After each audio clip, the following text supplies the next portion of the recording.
Now, The Hunt Palmer Show. Yes! I feel like I've been waiting for this my entire life. You're listening to The Hunt Palmer Show on 104.5 ESPN, Baton Rouge. Jolly good fun. Jolly good. Locking down the middle of the day. America's favorite daytime fun show. Live from the Raising Cane studio. This is Hunt Palmer.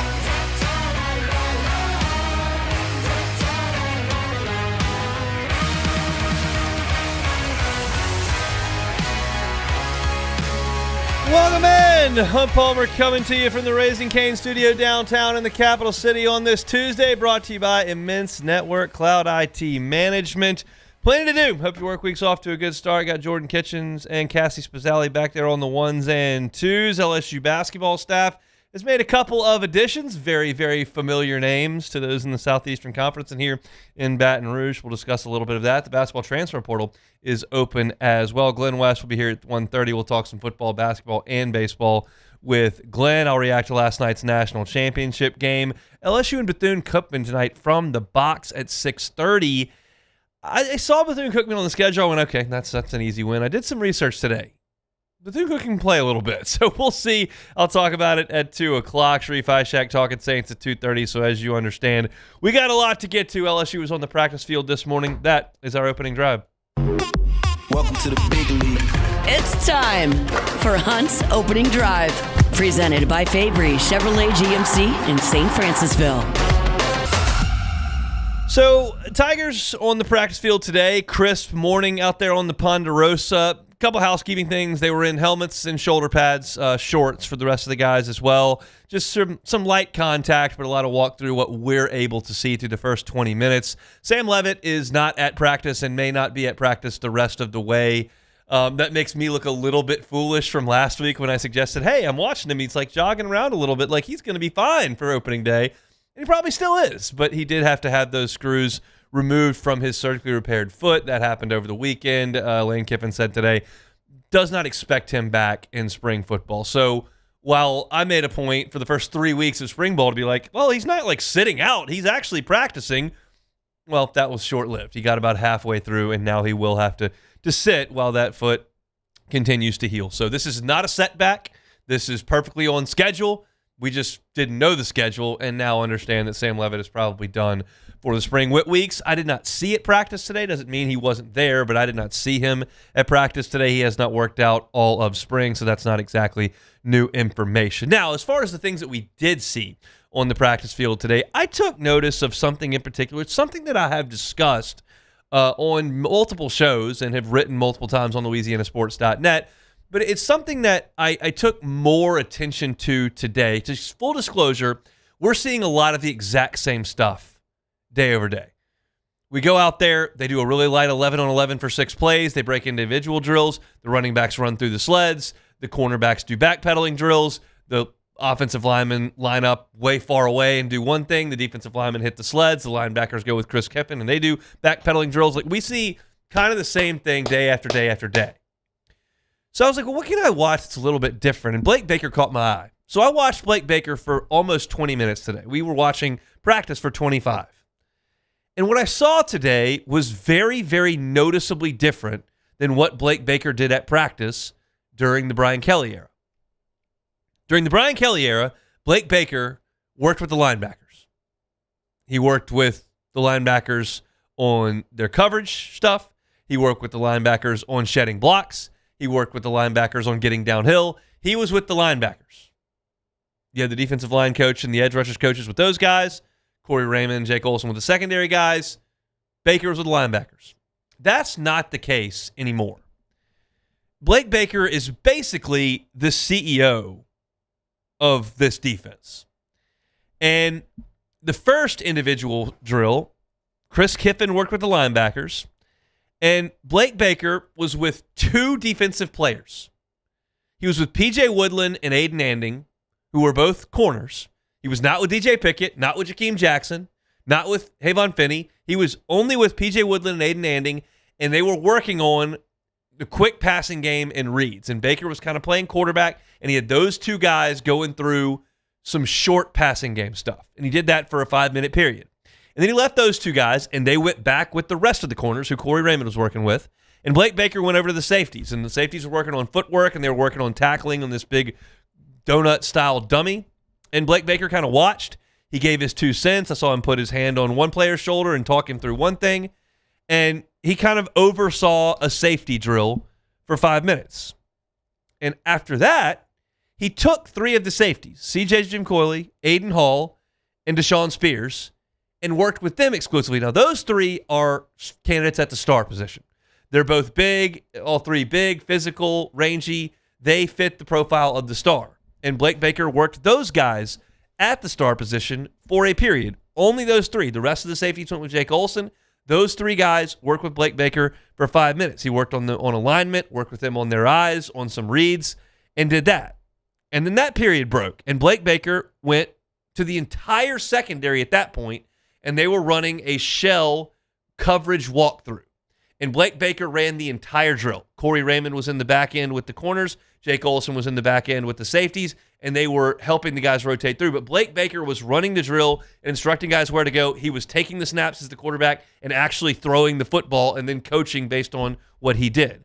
So over the course of 20 minutes in 4 practice periods, Blake Baker worked 1 period with 2 cornerbacks on short passing game, 1 period with the whole safety group on tackling, 1 period with just the star safeties on alignment, and then a period with the entire secondary. And not once did he go over with where Devon Keys is and where TJ Dottery is, and that's all Chris Kiffin right now. Blake Baker was playing CEO. He was managing individual players who needed attention to detail on this. Maybe it's something they saw on film that they didn't like, or that something that they're going to ask these players to do they haven't done before, that he wants to be sure he's firsthand instructing. Like, I don't know why it is that he took the players he did at the times he did, but it was very noticeable that he's the only guy out there on the defensive side who's moving around. And he did. And Lane Kiffin, we don't have the sound cut up because it was just 25 minutes ago. But Matt Moscona asked Lane Kiffin today, like, why is Lane moving around? And Lane Kiffin said, well, Chris is going to work with the linebackers, and I want Blake to be able to move around and to coach different positions and to see different things. And he is. So I think that's an interesting wrinkle. I don't think it's program altering. I don't think it's going to be worth 2 wins for LSU. But I do think for the coordinator who's making this music with this entire defensive group to be hands-on with multiple aspects of it, not just his linebackers in the individual periods, I think it's easier for him to get his point across. Because ultimately, this defense has to look the way that Blake Baker wants it to look. Blake Baker has to coach his position coaches on how they need to coach things, and then he's got to make it all come together in concert. And I think his ability to do that hands-on with individual position groups is an interesting thing. So that's the defensive side of this. There are a few other things of note that I got to look at today. On offensive line, there was one small change. The offensive line for the entirety of the first 3 weeks has been Jordan Seaton at left tackle and Devin Harper at left guard, Braylon Moore at center, Aliou Ba at right guard, and Weston Davis at right tackle. That group has been the front 5. And today, Devin Harper came out of that lineup, and Bo Bordelon went in at left guard. Devin Harper bumped back to the second group. That doesn't mean at all that Devin Harper's been demoted or that Bo Bordelon is surging towards the starting spot. It's spring. It's a day, and I think they might have just wanted to get a look at somebody else. So it was noticeable because it was a change that was something that had been in place for 3 weeks. Just something I thought I'd pass along. Incidentally, the second team offensive line is Bryson Martinez at left tackle, Harper today at left guard, then William Satterwhite, the Tennessee transfer, at center, Jaquan Sprinkle at right guard, comes in from lower level, and then Darren Spray from Kentucky came in and was the right tackle there. So that's some offensive line talk. And then had the 6 plays that they always run. It's thud. It's not full contact. The offensive lineman and defensive lineman do hit each other in 11-on-11, but it's far from tackle football. They're just trying to get some plays put together. It started with Winnie Watkins catching a crossing pattern over the middle from Landon Clark, who's been with the first team when Levitt's not available. So Watkins made that catch. Then Clark had a design quarterback draw. We've seen a good bit of that quarterback run game. Malik Elzy, the transfer from Illinois, made a sideline catch. They ran a toss play to Caden Durham. Then there was a dive to Caden Durham, and this is a play that I did take note of because they ran a dive and Durham busted it up the middle and was quote-unquote stopped after like 15 yards. And immediately when he was stopped, and it's not tackles, they didn't take him to the ground, but he was stopped, they blow the whistle, Caden Durham ran to the middle and put the ball down. And if you've watched Ole Miss play in the Kiffin era, you know that tempo is vital. And the best time to go tempo is when you hit a big gainer. And the best way to get to that is when you hit a big gainer, you don't get up and dance. You don't get up and spike the ball or spin it. You don't get up and chest bump your teammates. You put the ball down and let them snap it again. And so you saw Caden Durham run for like quote-unquote 15 yards and then make a point to put the ball down. And it's something I picked up on, and it's something that I expect LSU to do because it's a pillar of the Lane Kiffin offense, and it's just another wrinkle of what LSU is going to be doing this fall that is new look to this offense. And it's something that you got to coach because it's not guys' nature to rip off 15-yard gain and then go spot the ball instead of maybe celebrate that 15-yard gain. LSU, you can expect to celebrate, to put that ball down. The last play was a very athletic play by Deuce Geralds, the freshman defensive tackle. It was a snap to the quarterback. Geralds, let's say you're the quarterback, you're looking at the offensive line. Geralds was on the right side of the offensive line at defensive tackle. He looped around to the left side toward the left tackle on a stunt and got his hand up and knocked the ball away. That's a guy that I know the former staff really, really liked when they signed him out of Georgia, and I think that the defensive staff is basically the same. I think this whole staff is going to like Deuce Geralds. He made a really athletic play to loop around and break that pass up at the line of scrimmage. So that was the last play that we saw of 11 on 11. That's kind of a look at LSU today at practice. Again, just 20 minutes to look at. Last piece of information, Trey'Dez Green, once again, was in a no-contact jersey, as was Malachi Thomas, the Pittsburgh tight end. So two of LSU's tight ends were in no contact, but they were out there practicing, catching footballs, going through the individual drills with the rest of the tight ends. So nothing of significance there other than the fact that they had those jerseys on. So I got a practice report up at LouisianaSports.net if you want to read that. We'll be back out there on Thursday, then again on Saturday for evaluations. Thursday we do get to film. On Saturday, no cameras are allowed, so maybe a little bit better look on Saturday. We'll see. Lane Kiffin talked to the media back on Thursday of last week and said, hey, we need to kind of work together on how often y'all want to go in and what y'all want to look at. I don't know that there have been any changes made to this point, but that's where we are, and that's what we saw today. If you want to read about it, you can over at LouisianaSports.net. Of course, my LSU spring football segments are always archived at Hunt on LSU if you're looking for that. Tuesday show is brought to you by Immense Networks Cloud IT Management. When we come back, a couple of additions to Will Wade's basketball staff, what I think it means. We'll talk about it next. The Hunt Palmer Show. The Highland Insurance Group, HighlandIG.com. HighlandIG.com is that website. Jonathan Carbo and his team, they're first class to work with from an insurance perspective. I talk to you about property and casualty most often. It's what I think they do more of at the Highland Insurance Group, but that doesn't mean that's all they do at the Highland Insurance Group. If you're a business and you want to make sure that your employees have the best benefits possible at the right price, well, call the Highland Insurance Group. They are happy to give you a second option. There's a carrier out there that continues to raise rates. It just makes it difficult to provide proper health insurance for your employees, to provide the right benefits for your employees. If that's happened to you and renewals are so uncomfortable, or there's one upcoming and you're not sure what it's going to be like, contact the Highland Insurance Group. Let them take a look at it. Maybe they can give you a second option to make sure that your employees are taken care of. We know how important that is to recruiting talent and to keeping and maintaining talent in your organization. The Howard Insurance Group, happy to help you with property and casualty, certainly can help you out with benefits as well. It's the Howard Insurance Group. They're online at HighlandIG.com.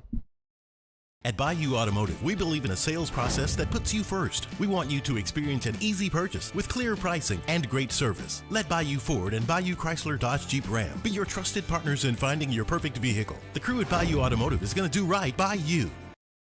At Parrish, we take pride in building roofs that last, because championships are built on commitment, not just on the floor of the court, but your home too.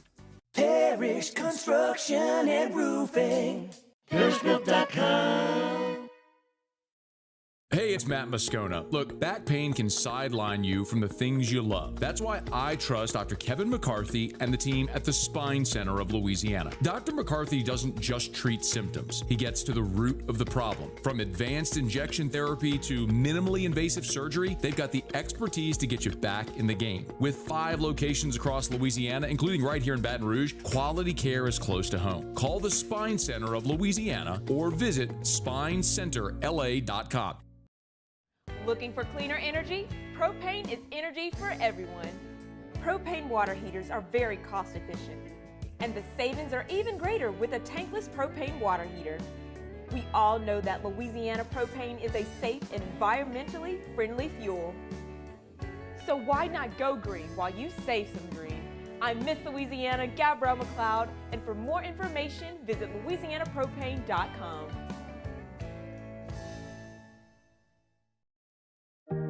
Who bears the standard? Who sets the bar? It's not those satisfied by low-hanging fruit or by taking it easy. No, the standard is set by the best of us, by those who work hard. Dig deeper. Give more. At Sunshine, we're proud to provide John Deere products that work hard for you, the standard bearers. Find the dealer nearest you at sunequip.com. Man, age is just a number. Don't let it dictate how you feel. Goodwood Men's Sexual Wellness has anti-aging services that can help you look and feel your best. Visit yourgoodwood.com and discover a renewed sense of vitality. These are the luckiest ice cubes in the world. They could have been a thankless bed for an all-you-can-eat salad bar, but instead, they've been called upon to cradle and cool a crisp, refreshing Dos Equis. Looks like the lucky just got luckier. Dos Equis.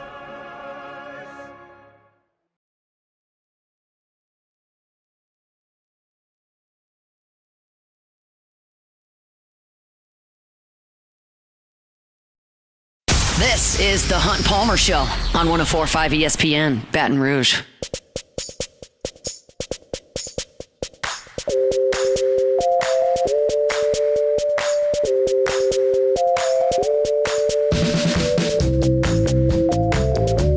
Our Tuesday shows are brought to you by Immense. Immense Networks Cloud IT Management. If you have one IT employee that is just constantly running around the office, constantly overwhelmed, constantly having to deal with issues in terms of your network, that sounds familiar to a lot of folks. I've certainly worked in a job where that was the case. Let Immense come in and help. That doesn't mean replace your IT employee or employees. That means help. And when people think IT, a lot of times you just think fixing broken computers. Well, this guy's computer's frozen. This guy can't open email. Okay, IT, get in there. That's part of IT, but it's certainly not the entirety of IT. Immense is a consultant, a proactive consultant. One, they can monitor your information technology system 24 hours a day, 7 days a week to make sure there aren't big issues that are looming. And two, they can help you use technology to better perform in your industry. That's what Immense can bring. They've been in business for 20 years right here in Baton Rouge, owned and operated by LSU folks. They've certainly got experts in QuickBooks or Salesforce or other CRMs, but you're talking about much more than that. If you're between 50 to 100 employees and you might need to look into another or a better or an additional option in terms of IT, Immense Network Cloud IT Management is happy to help you out with that. Immense.net is the website, immense.net. All right, you recognize a couple of the additions headed to LSU on Will Wade's first staff this time around. His second first staff, I guess I should say. The first name was announced over the weekend. That, of course, was Rick Stansbury. Stansbury, longtime head coach at Mississippi State, the winningest head coach in the history of Mississippi State. He was the head coach there in Starkville from 1998 through 2012 and had some really, really good teams there at Mississippi State. Had two teams that won the SEC tournament in 2002 and 2009. They won the SEC regular season title in 2004, won the West 5 different times. He was the SEC Coach of the Year in 2004, and really had really good teams. That team he had with D. Boston, Renardo Sidney, and I mean that team was really good. And he was there for a long time. I mean, to have a run in an SEC school that spans 14 years is no joke. And so he left there after 2012, was dismissed, and worked for a couple years at Texas A&M as an assistant before he took the Western Kentucky job.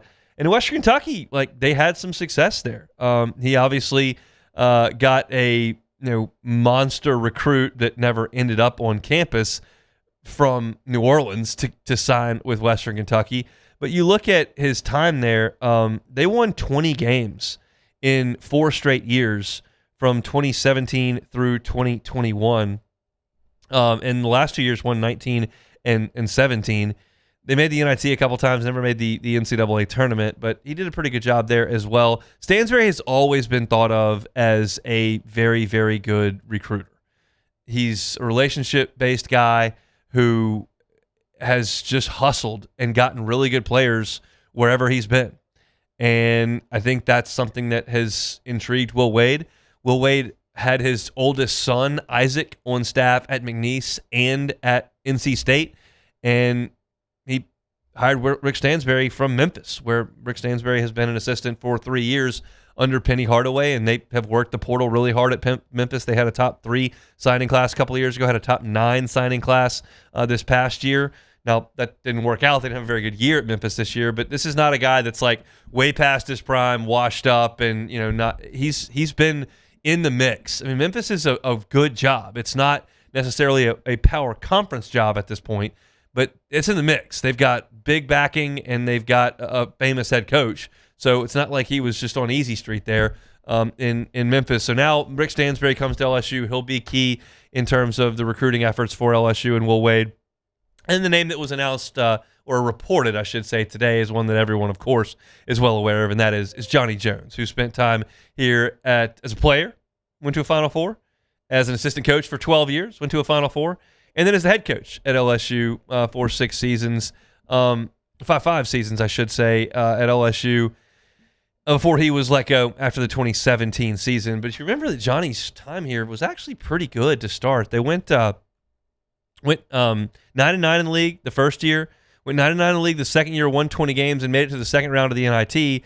Then they made the NCAA tournament that following year with Jarrell Martin and Jordan Mickey.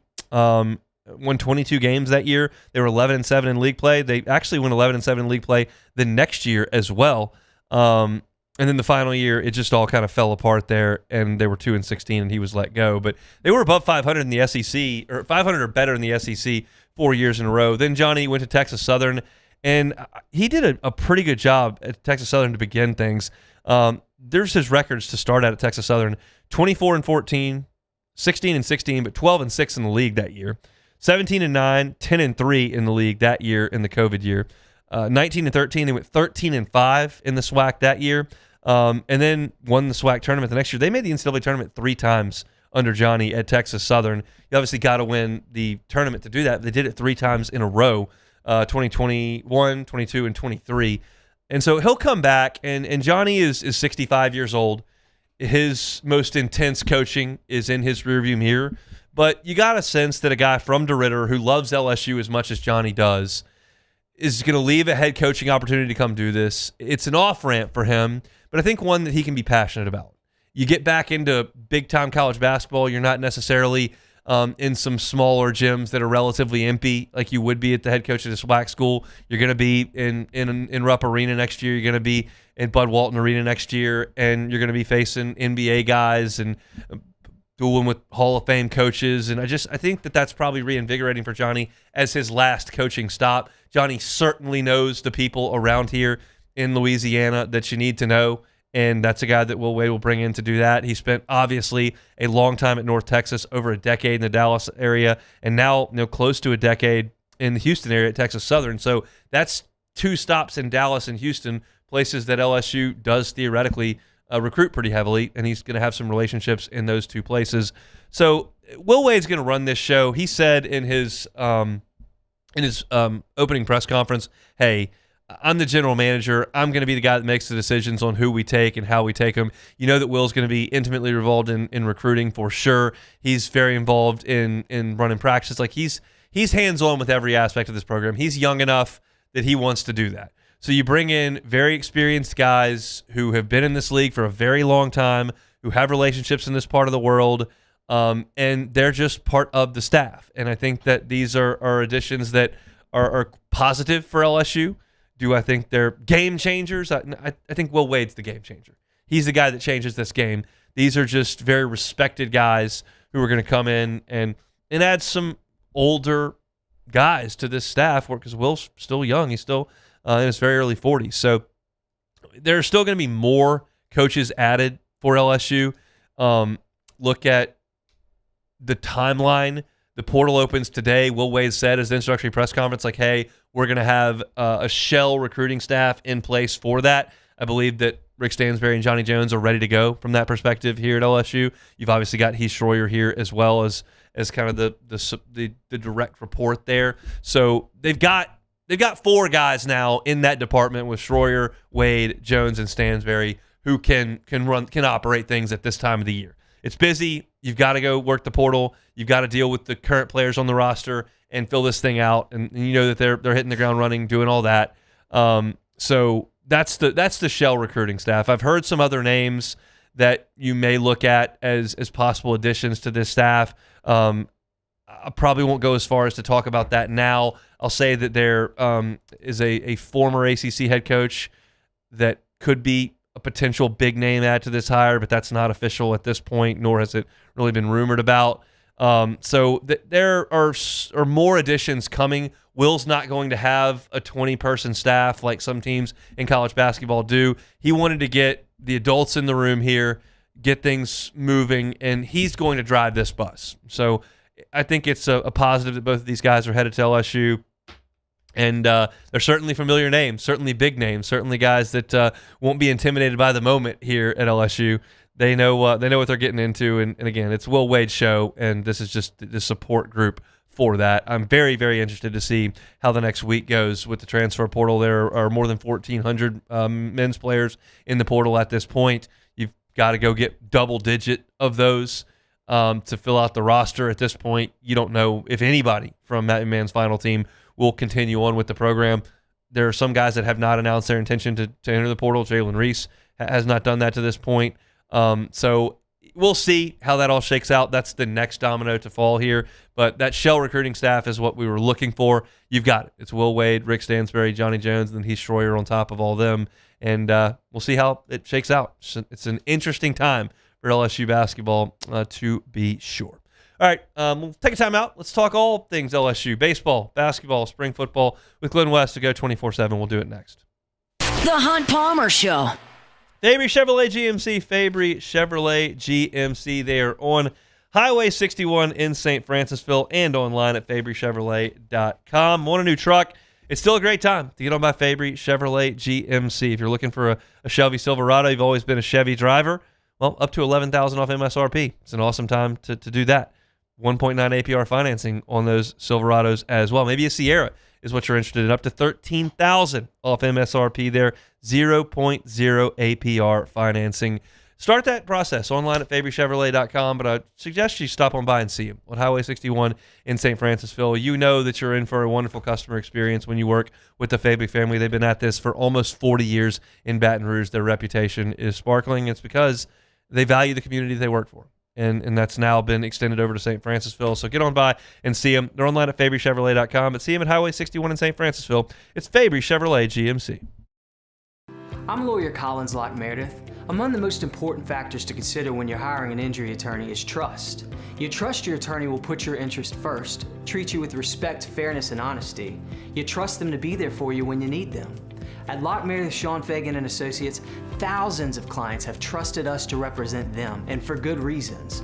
Please visit us at LockeMeredith.com to learn more, and whether you hire us at all, give us a call at 272-5555. You have nothing to lose. At Bayou Automotive, we believe in a sales process that puts you first. We want you to experience an easy purchase with clear pricing and great service. Let Bayou Ford and Bayou Chrysler Dodge Jeep Ram be your trusted partners in finding your perfect vehicle. The crew at Bayou Automotive is going to do right by you. Hi, this is Beth Torina. Welcome to my pool.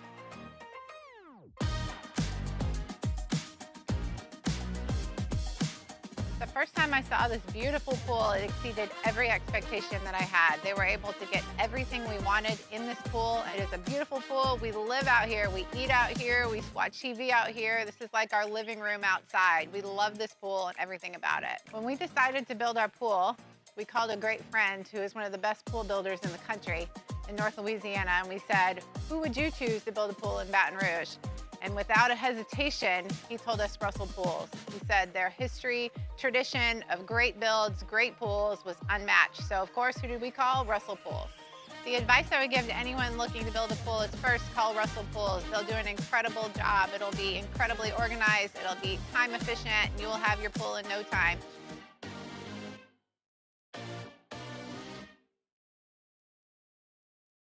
I'm Gabrielle McLeod on behalf of the Louisiana Propane Dealers. I have spent hundreds of hours preparing for scholarship competitions. That preparation paid off when I won the Fitness and Talent Awards along with the title of Miss Louisiana. The Louisiana Propane Dealers are also pretty talented and want you to be prepared for when the power goes out. Visit louisianapropane.com to find out about propane generators and other safety tips. Louisiana Propane, it truly is the fuel for our future. ED, low T, or simply seeking to optimize your health and performance? Goodwood Men's Sexual Wellness offers a range of discreet services to address your specific needs. We empower men to reclaim their health and confidence. Visit yourgoodwood.com. When you can't rely on technology, you can rely on Mountain Cold Refreshment. Dave's back on. Coors Light. Choose chill.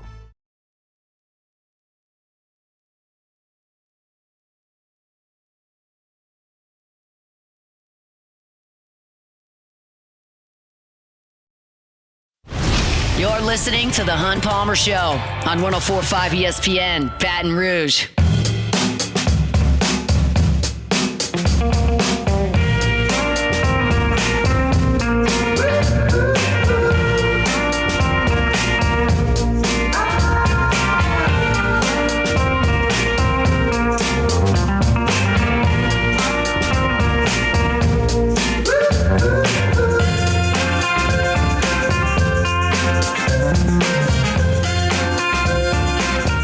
Tuesday shows brought to you by Immense Networks, Cloud IT Management. Find them online at immense.net, immense.net. Glenn West with us on Tuesdays, senior writer over at Go 24/7, joins us now on the Jim's Firearms Hotline. Glenn, how are you? I'm doing well, Hunt. How about yourself? I'm doing just fine. Y'all just chatted with Lane Kiffin about an hour ago. I listened to it. I don't know if anything was earth-shattering to me, but what did you take away from the head coach's comments earlier today? Yeah, I think probably the only little bit of news of the day is just Sam Levitt had a little procedure done to kind of clean out the rest of his Liz Frank injury, to take out a couple screws there. It was something that he had posted about over the weekend, so we made sure to ask about it today. And it doesn't sound like he's going to be back for the rest of spring, but it's something that Lane Kiffin said the team knew about, they expected, and everything's still on schedule for Sam in terms of his recovery. So that's probably the only little piece of news. I think probably one of the interesting things that he talked a little bit about today, it was really kind of unprompted. He said it, throughout a couple of different questions, but we were able to kind of piece it together a little bit. But, it sounds like LSU's defense is a little bit further ahead than the offense at this stage, and I think that's also not to be totally unexpected because there's so much continuity returning from a defensive staff personnel perspective, and then certainly a lot of the players that were on this team that were a big part of the defensive nucleus last year are back as well. So I think LSU held its first scrimmage this past Saturday, and that was one of the bigger takeaways that Kiffin said that he had, I guess, walking out of that practice was just the level of consistency that the defense is playing with at this portion in spring is probably a little bit ahead of where the offense is at this stage. Yeah, I noticed that too. That was next on my question list, but you checked it off. So interesting. Let's switch over to basketball before we get to baseball to kind of finish things out here. Sounds like Rick Stansberry and Johnny Jones going to be the first two additions to Will Wade's staff. What's your reaction to that? Yeah, I mean, look, I think a lot of the SEC experience that those two guys have. I mean, Stansberry is a guy that's the all-time winning coach at Mississippi State, so he's obviously very intimately familiar with how to recruit in this conference and how to have success in this conference. And with Coach Jones, I don't know that I didn't know 2 months ago that we'd see the day where both Will Wade and Johnny Jones were on LSU's staff. But look, crazier things have happened, but. Another guy that has recruited Louisiana at a very high level. You talk about a lot of the top in-state talent, staying in Louisiana when he was the head coach at LSU. And look, I don't think it's any misconception here that Louisiana pumps out more football players than basketball players. But, when there have been some really good basketball players here in recent years in Louisiana, some of them have chosen to go elsewhere, including Chris Senak in this last class. They've got another couple of really talented players in the 2027 class that LSU will probably want to, get their claws into a little bit here. So, Johnny Jones, for whatever you can say about his tenure here, he did recruit Louisiana pretty well. And so, I think those are two guys that obviously are very experienced in this conference and I think should be able to help support Will Wade in whatever manner that he needs them to. What do you expect in the transfer portal cycle here from LSU? That's a broad question, but I asked it that way kind of intentionally. Yeah, of course. I mean, I think, right now there are only two players from the 2025-26 roster that have not announced what they're going to do with their future. Jalen Reese, the freshman point guard, and then Robert Miller, the sophomore forward. Those are two guys that I think LSU right now has a decent chance at getting back, but I think that also leaves 13 spots available now going forward. And so I think it's going to be a very, very busy next 3-4 weeks for LSU in terms of roster building and what they want to attack. I think there's probably one guard out there from Georgia, Jeremiah Wilkinson, that has been very heavily floated around as a guy that LSU would have interest in. And so we'll see if something happens there. But look, I think you got to go back to what Will Wade said at his opening press conference. He wants toughness. He wants grit.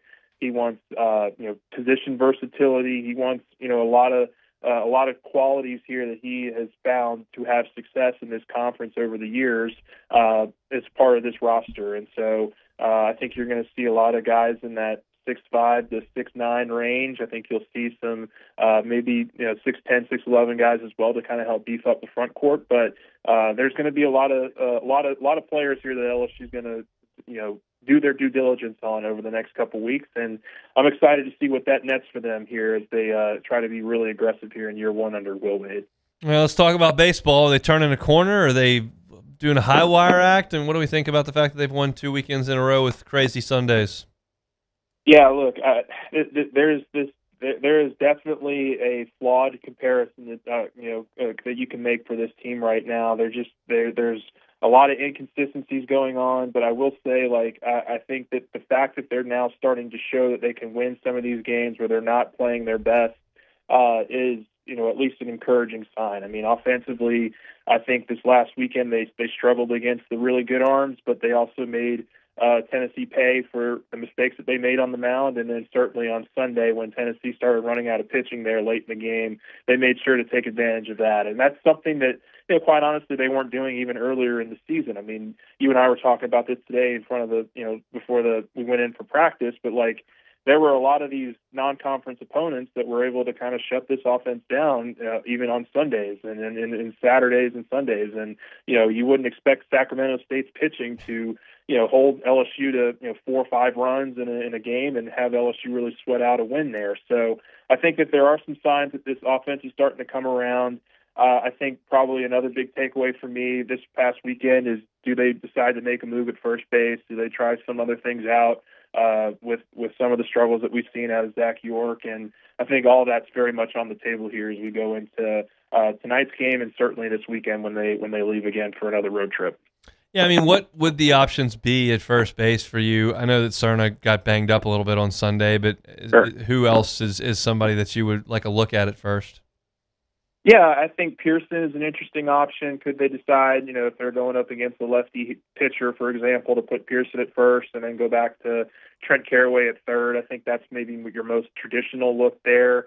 I think Mason Braun, the freshman, is an interesting name if you're going up against a righty pitcher that, maybe give him an opportunity at first base. And, then the other one that I had kind of thought about here over the weekend and wrote about it in our kind of post-series column here is, we'd heard weeks ago that LSU was trying William Patrick out in the infield.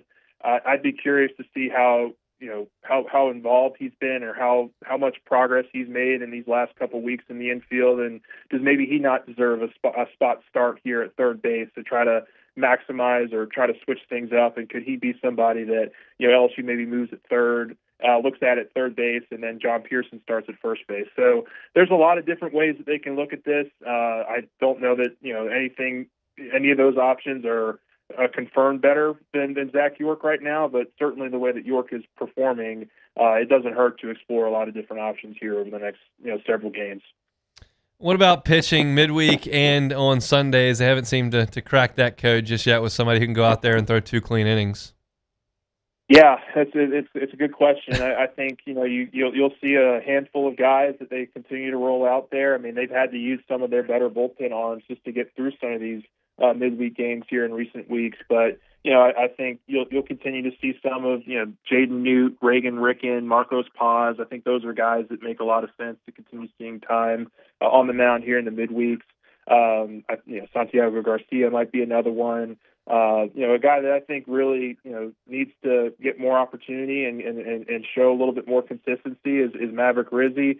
I know he's a guy that, you're really banking on having some big weekend outings, but, it's a balls and strikes game, and, he's got to get a little bit cleaner around the strike zone here for LSU to really feel comfortable relying on him to go, get you 6-7 key outs in a weekend game. So, I think that they're going to continue to roll out a number of different pitchers here in the short term, but I think that those are just maybe a handful that we could see tonight.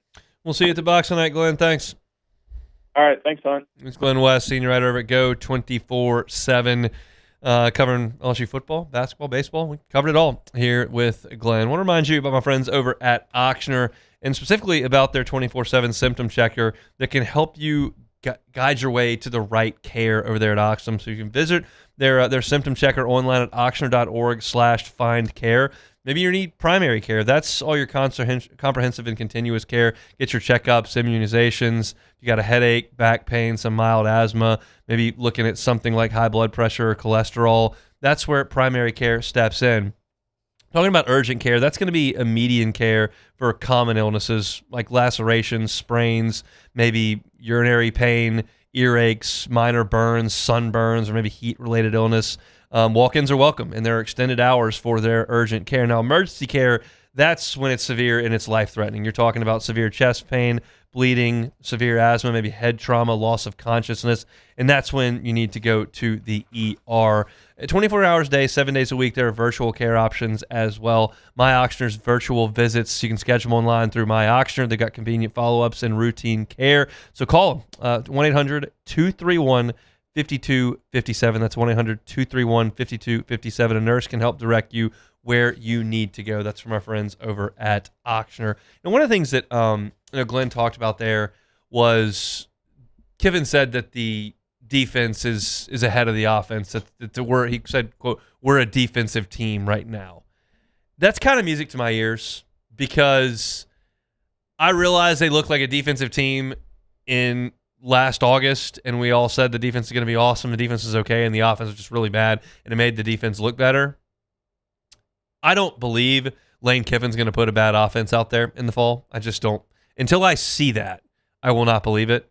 So if the defense is winning reps, that tells me that the defense is doing some things right, because I expect that the offense will figure some things out. It's way early, and they've got tons of turnover on offense, and they don't have their starting quarterback on offense now. And there are tons of reasons why the defense should be winning, but I'm okay with the defense winning some scrimmages while Lane Kiffin and Charlie Weiss are on LSU's offensive staff, because I believe those two guys are going to get something figured out, and that just means the defense is doing some good things. So just my 2 cents on on that situation. Speaking of my 2 cents, I'll give you my 2 cents on last night's finish to the college basketball season.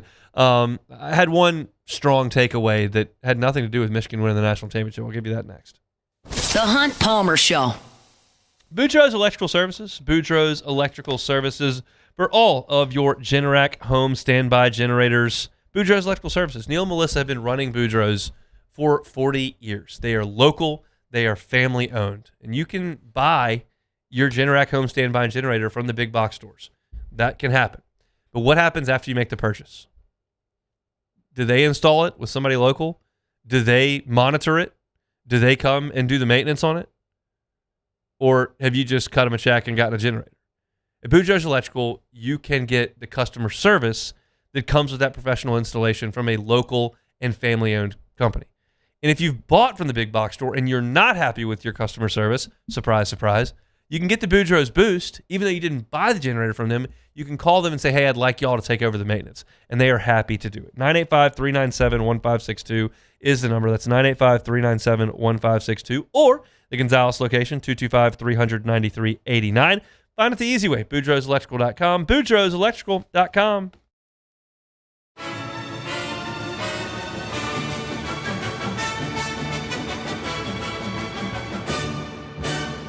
The Cane's Box Combo, a symphony of flavors. Raising Cane's Chicken Fingers, one love. At Ochsner, we know healing is a team sport. That's why we've partnered with world-renowned orthopedic surgeon Dr. James Andrews to create the Ochsner Andrews Orthopedics and Sports Medicine Institute. Whether you're a professional athlete or a weekend warrior, our team of specialists are dedicated to getting you back in the game. So whatever your reasons are for reaching your personal best, we've only got one. You. Ochsner Andrews Institute.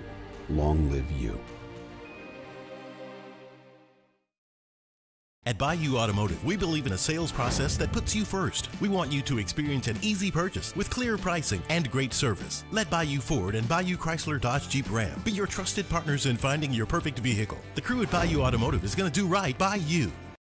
If your office is experiencing performance issues like slow networks, jammed printers, or disappearing files, Advanced Office Systems may be right for you. With powerful IT solutions, print management, document imaging, and security systems, they help offices regain confidence naturally. Side effects may include uncontrollable efficiency, smoother workflows, and a sudden burst of office joy. Say goodbye to those emotional breakdowns in the supply closet and get back on track with Advanced Office Systems.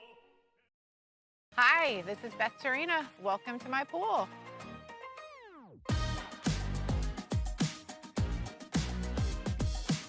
The first time I saw this beautiful pool, it exceeded every expectation that I had. They were able to get everything we wanted in this pool. It is a beautiful pool. We live out here, we eat out here, we watch TV out here. This is like our living room outside. We love this pool and everything about it. When we decided to build our pool, we called a great friend who is one of the best pool builders in the country in North Louisiana, and we said, who would you choose to build a pool in Baton Rouge? And without a hesitation, he told us Russell Pools. He said their history, tradition of great builds, great pools was unmatched. So of course, who did we call? Russell Pools. The advice I would give to anyone looking to build a pool is first call Russell Pools. They'll do an incredible job. It'll be incredibly organized. It'll be time efficient, and you will have your pool in no time.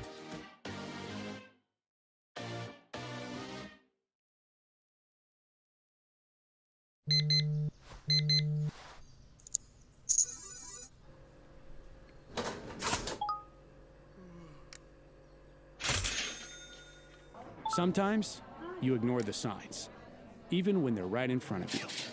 Problem gambling isn't always easy to spot. Know the signs, set your limit. Learn more about healthy gambling habits by visiting us online or... You're listening to The Hunt Palmer Show on 104.5 ESPN, Baton Rouge.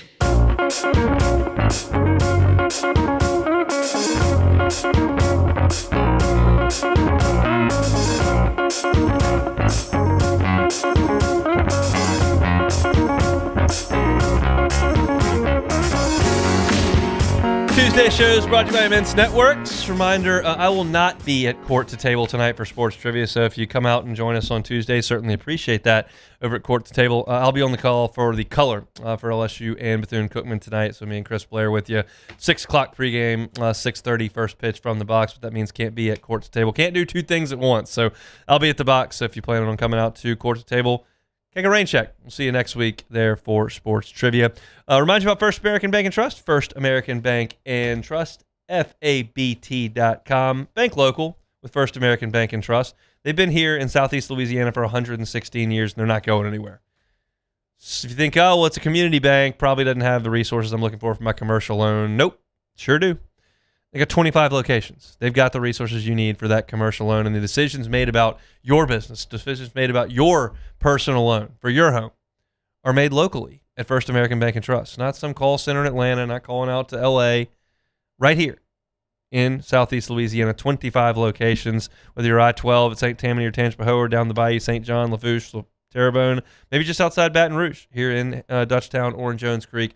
First American Bank and Trust, First American Bank and Trust. Watching the game last night, Michigan and UConn, and two things struck me simultaneously. One, Michigan is the worthy champion here. No question about that. And they earned that last night, and they earned it with a game that probably wasn't as close as the 6-point spread indicated.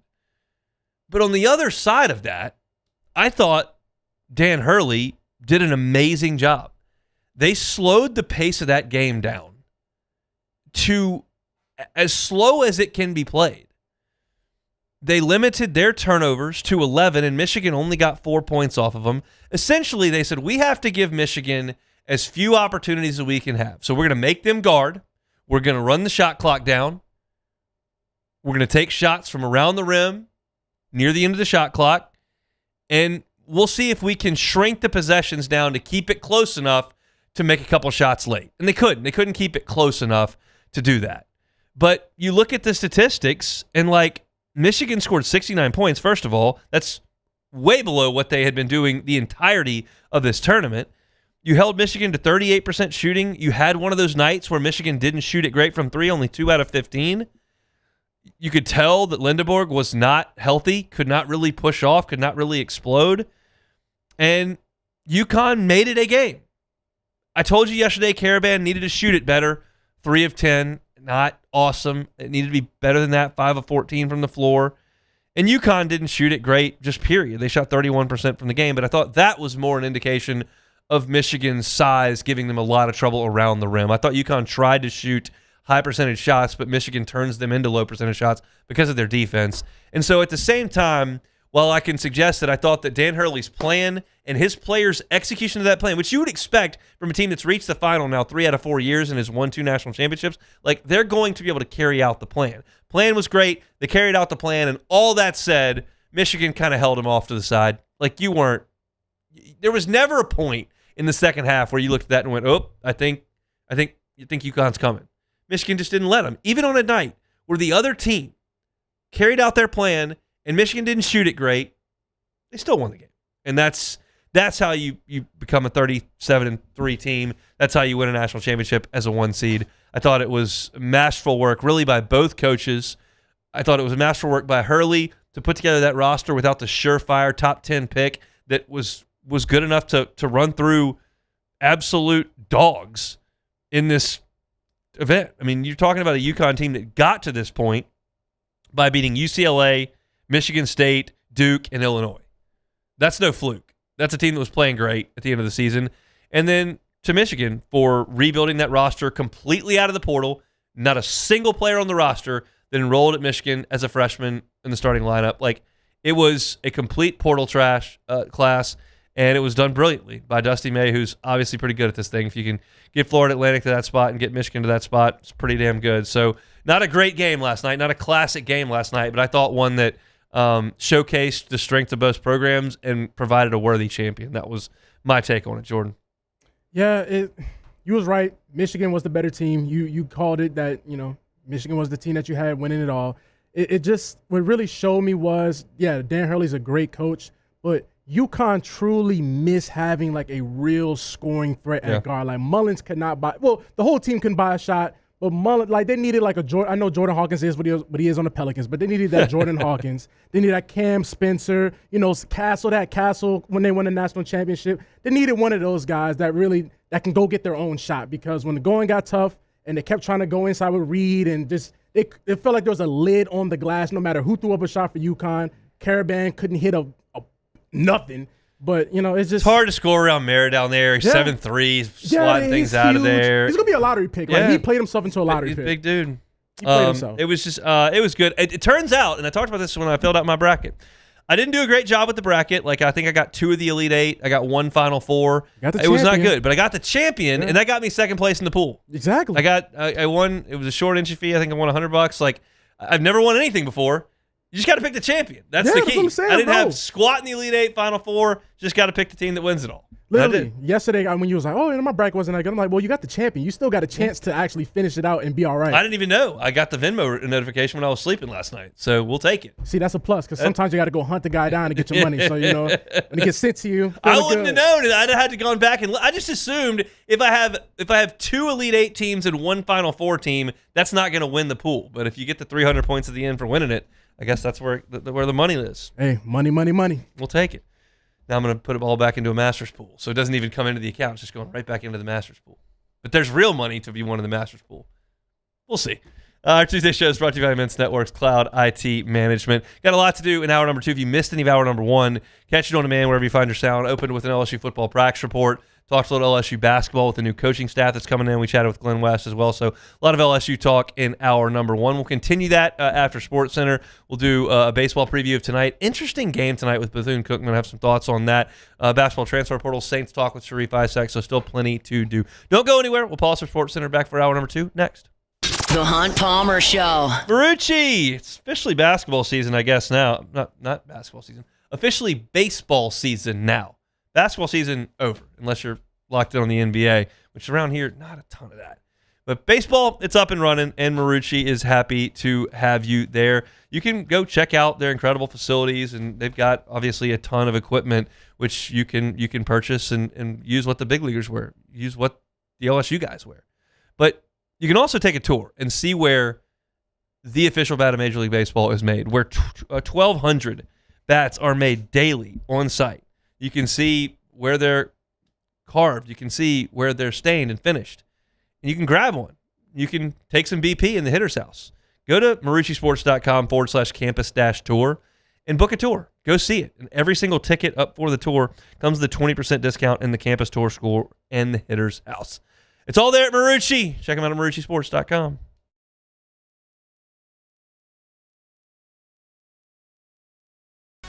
Everything you need for a stunning garden is at the Plant Barn in Baton Rouge. From trees and shrubs to plants and pottery, the Plant Barn has it all at great prices. Visit us today on Valley Street, right off Perkins Road in South Downs.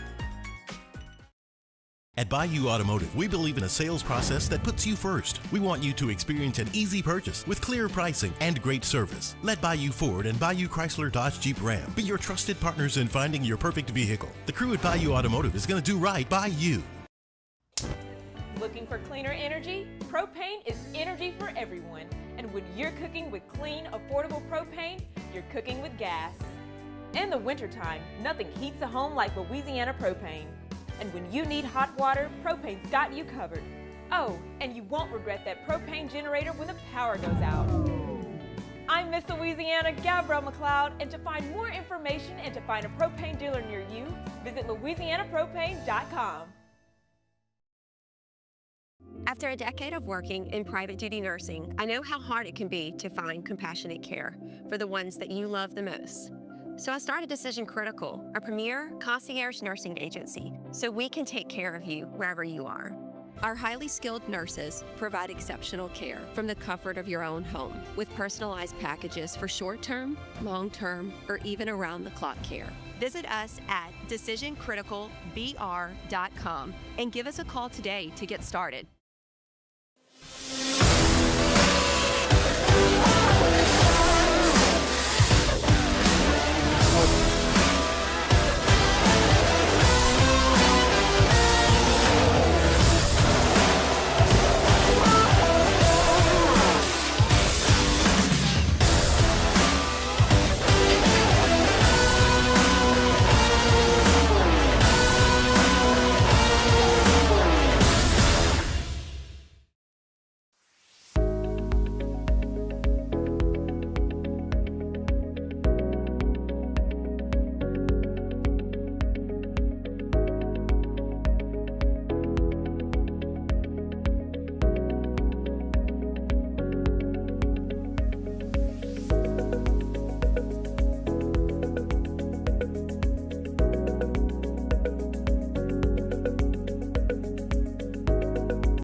This is SportsCenter.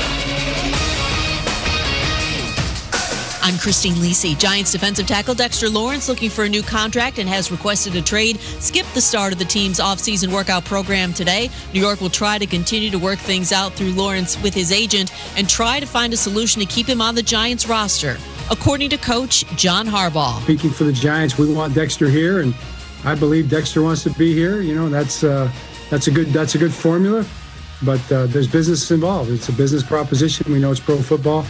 And these things happen every year, pretty much on every team, so not surprised by it. Quarterback Fernando Mendoza, the projected #1 overall pick in this month's NFL draft, has informed the league he's not planning on attending the draft, wants to share the draft experience with his family in Miami. Raiders expected to take Mendoza at #1. Louisville freshman Michael Brown Jr. told Anscape he's entering June's NBA draft, predicted to be the 7th overall pick in the latest projections from ESPN NBA draft analyst Jeremy Wu. Brown, who dealt with a back issue this past season, does plan on working out for teams during the draft process. Hey, it's your resident Super Bowl champ, Chris Candy. Coming up Wednesday, Shefty told us that the Ravens want to get a deal done with Lamar. I'll tell you why it needs to happen before training camp. It's Unsportsmanlike, 6 a.m. Eastern, right here on ESPN Radio, ESPN2, and ESPNU. Now, the Hunt Palmer Show. Yes! I feel like I've been waiting for this my entire life. You're listening to the Hunt Palmer Show on 104.5 ESPN Baton Rouge. Jolly good fun. Jolly good. Locking down the middle of the day. America's favorite daytime fun show. Live from the Raising Cane's studio. This is Hunt Palmer.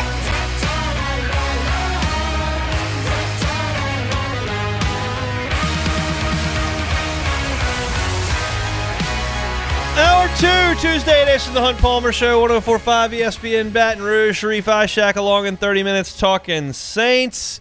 A lot of LSU basketball and football in hour number 1. Let's transition over to baseball, where LSU and Bethune-Cookman will meet tonight at Alex Box Stadium. I don't do a great job of knowing what midweek game is coming next. Like, if you asked me during the 5th inning of a Saturday SEC game who LSU's got on Tuesday, I usually don't know. It's usually somebody, Southeastern, Nichols, McNeese, maybe ULM's coming down. I don't know. It's somebody. I usually don't know. And so I actually got asked over the weekend. Chris Blair texted me and said, hey, can you come in and do some color on Tuesday? I said, sure. I was like, well, I guess I better find out who we're playing. So I checked it out. It's Bethune-Cookman. And when I saw that, I went, okay, that's a team they should handle really easily. Let's go look at Bethune-Cookman. And look, Bethune-Cookman has had a great program over the years, relatively speaking. You're talking about a team that made the NCAA tournament every season but one from 1999 through 2011. Keep in mind, LSU missed 3 times in that span. And Bethune-Cookman went every year. LSU did not make the NCAA tournament in 2006. That was Smoke's last year. Did not make it in 2007. That was Maneri's first year. And did not make it in 2011. 3 times in that span, LSU didn't make the tournament. Bethune-Cookman made it every year but one. And they went through some hard times, but last year they were really good. 37-23. They were 24-5 in the SWAC. And they won the conference tournament, got into the field. Jonathan Hernandez's team is really good. Again, this year, relatively speaking, they're 22-10 overall. They're 10-2 in the SWAC. They also have a win over South Florida, who is 24-8 on the season. This is a team that went down to Miami and were tied with Miami after 6 innings. They lost a 5-2 game. Most of the rest of their schedule is not all that impressive, and Florida State got after them and 10-runned them. But it's not a complete pushover team. We've seen pushover teams come in. This is not one. And oh, by the way, I can't sit here and tell you that LSU has any pushover teams because I went and did this nasty research this morning. This is not what I wanted to do at 5 a.m., but it's what I did. I looked up LSU's midweek starts this year in terms of not the starting pitcher, the beginning of the game. The first midweek game was on a Monday against Kent State. And LSU got off to a pretty good start. They were up 1-0 after 1. They were up 4-0 after 2. Kent State hit a 3-run homer, and it was 4-3. in the third, but then LSU scored 3 more runs. They were up 7-3 after the third inning. LSU got off to a fine start against Kent State. They won the game. The rest of the games after the first Monday, the rest of them have gotten off to bad starts. I got them all right here. There's not a single outlier. All of them. Played Nichols, down 1-0 after half an inning. Played McNeese, down 7-2 after 4. Played Northeastern, down 10-0 after 3 innings of play. You lost both the McNeese and Northeastern games. Went to Louisiana Lafayette, down 3-0 after an inning. Played Creighton at the box, down 4-1 after 3 innings. Down 4-1. Played Grambling. Surely you can just push Grambling around, right? Well, you played 3.5 innings, and it was 1-1. Louisiana Tech came in, down 2-0 after half an inning. Tech's on the board first. Played Southern, and you were down 6-1 after 2.5 innings. That's terrible. It's just pathetic. Like, there's a reason you play 9 innings, and I'm not going to get mad at them for 10 running Southern. I'm not going to get mad at them for blasting Tech after going down 2-0. I'm not going to get mad at them. They beat Grambling. They beat Creighton. They beat Nichols. Like, it's not like they don't come back and win, but you would think against competition that is worse than you. All of these teams are worse than LSU.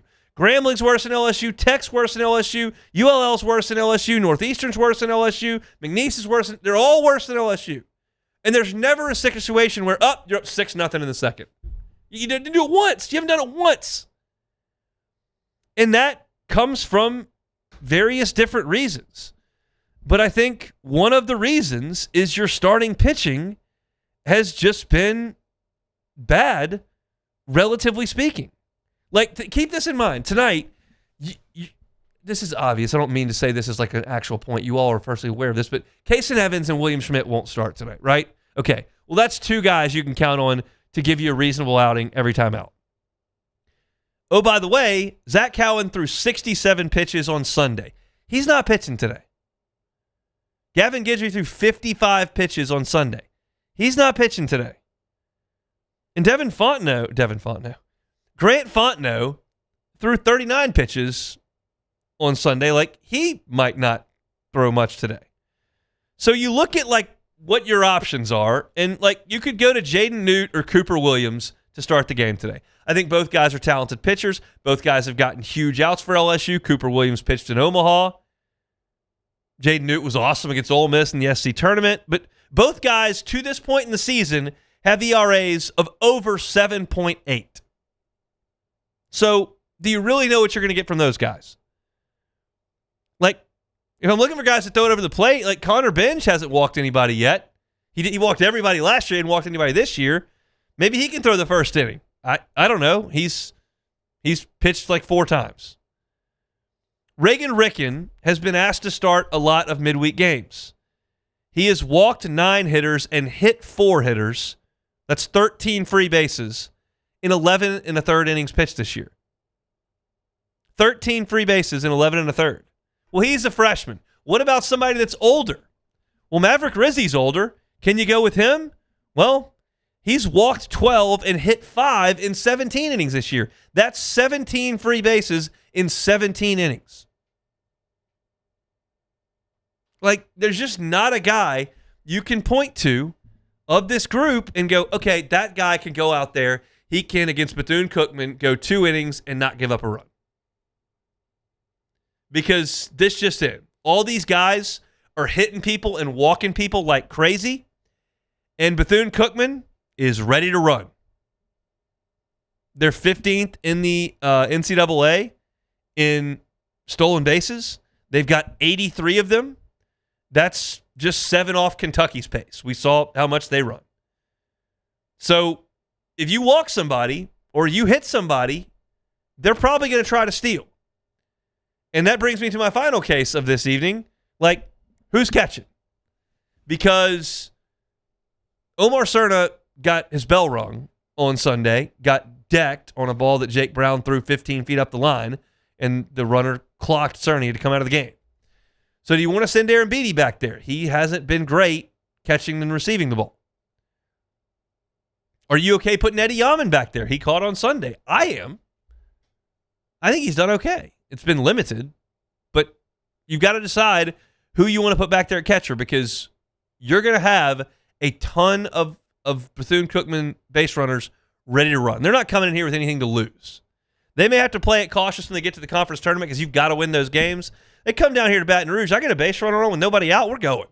Maverick Rizzi, 6'9", unfolding like that. And we're going. You're going to go with Reagan Ricken, a freshman who hadn't held runners on at this level? We're running. You don't have your strike throwers? We're going. So, I fully expect LSU's offense to counter all this question marks I'm lobbing about. Who starts the game for LSU on the mound? How do you pitch it to get it to Sheeran, who Sheeran is available tonight? He threw 41 pitches on Friday. He's had Saturday, Sunday, Monday off, 3 days off. He's ready to go tonight for the last 5-6 outs if you need to close the game. But I don't know what happens before that because you've just got a bunch of guys who just haven't been consistent at all. But I expect LSU's offense to come take care of that. They did it last week against Southern. They did it against Louisiana Tech. They did it against Grambling. The bats have shown up. The bats have been pretty good for 3 weeks, especially against bad pitching, which you will see tonight. But I do have some questions. Can you get off to a decent start? Can you throw strikes? Can you stop them from running? Who's going to play catcher? These are, generally speaking, the midweek games that we pay the least attention to because at this point you're jockeying for SEC position. But this team hasn't asserted itself enough and certainly doesn't have good enough RPI metrics at this point for me to just wave the game off. You got to go play. And you got to go play well because Bethune-Cookman's not going to be scared. They played Florida State. They played Miami. They were in a regional last year. They beat South Florida. They're crushing everybody in their league. They know Southern came in here and got a lead. They know Grambling came in here and got a lead. They're not going to be scared. So you need to come out and play tonight. That's my advice to LSU.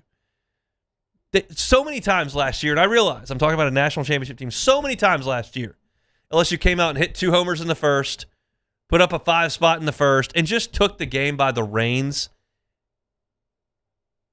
It would be nice tonight. It would be nice not to have to white knuckle. It would be nice to get through 9 innings and let Marcos Paz go out there and pitch. And let Danny Lockenmeyer go out there and pitch. And let Ethan Plog go out there and pitch. And let Reagan Ricken throw a low-stress inning at some point. Get a 9-run lead. Florida State did it to these guys. Play a low-stress game. And then get ready to get on the road and go to Ole Miss. That's what I would love to see from LSU at this point. We'll see if they can do it. First pitch tonight from the box at 6:30. You can catch pregame, myself and Chris Blair, at 6 o'clock. That's over on Eagle 98.1 here in Baton Rouge, the flagship home of LSU Athletics. Looking forward to getting out to the box on what should be a really nice night for baseball here in the capital city. Sharif Ishak in 15 minutes. Don't go anywhere. It's the Hunt Palmer Show. The Hunt Palmer Show. Gotros Outdoor Power. Gotros Outdoor Power. 2 locations. Of course, they're in Baton Rouge on Airline Highway. You can't miss that one. It's got that huge mountain of orange inventory, all those Hustler products. They've also got a location in Gonzales as well. They're the largest Hustler inventory in the state by far. So just because it's owned by the Gotro family and is a family business that has been here for 22 years doesn't mean that it's just some mom and pop shop. Nope, they can help you out with a huge inventory of Hustler products, and they get you behind the wheel of a new zero-turn mower for $100 a month. It's an incredible, incredible opportunity there. They can finance on site. 0% financing is available, and they've got their own extended warranty. So Gotros is the warrantor on that. You've got your warranty with the manufacturer, but you've also got an extended one with Gotros as well. You can add 2 years or 200 hours to the manufacturer's warranty. Incredible customer service and great deals like that are what separates Gotros Outdoor Power from the national brands, from the big box stores. Go by and see them. 2 locations, Airline Highway in Baton Rouge or in Gonzales, or online. That's at GotrosOnline.com.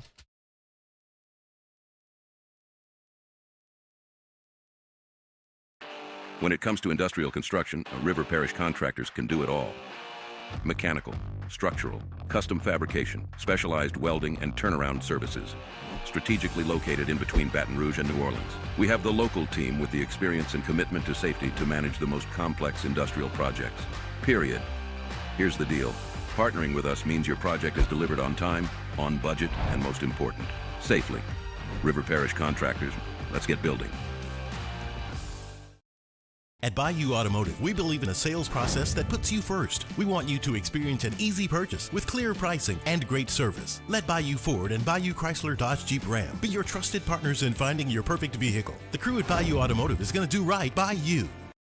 If your office is experiencing performance issues like slow networks, jammed printers, or disappearing files, Advanced Office Systems may be right for you. With powerful IT solutions, print management, document imaging, and security systems, they help offices regain confidence naturally. Side effects may include uncontrollable efficiency, smoother workflows, and a sudden burst of office joy. Say goodbye to those emotional breakdowns in the supply closet and get back on track with Advanced Office Systems.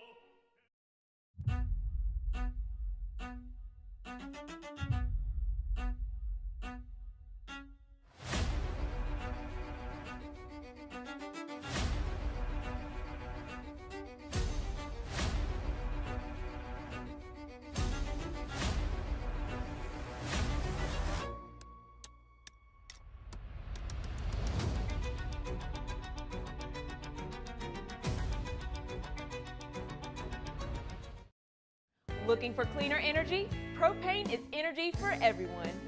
Propane water heaters are very cost efficient, and the savings are even greater with a tankless propane water heater. We all know that Louisiana propane is a safe and environmentally friendly fuel. So why not go green while you save some green? I'm Miss Louisiana, Gabrielle McLeod, and for more information, visit louisianapropane.com.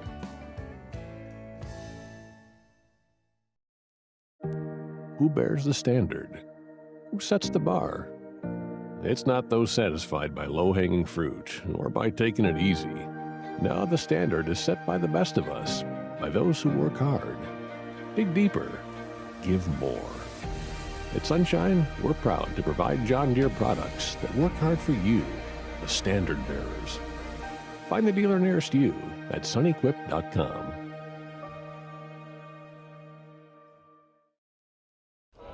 These ice cubes could have been a thankless bed for an all-you-can-eat salad bar. This is the Hunt Palmer Show on 104.5 ESPN, Baton Rouge.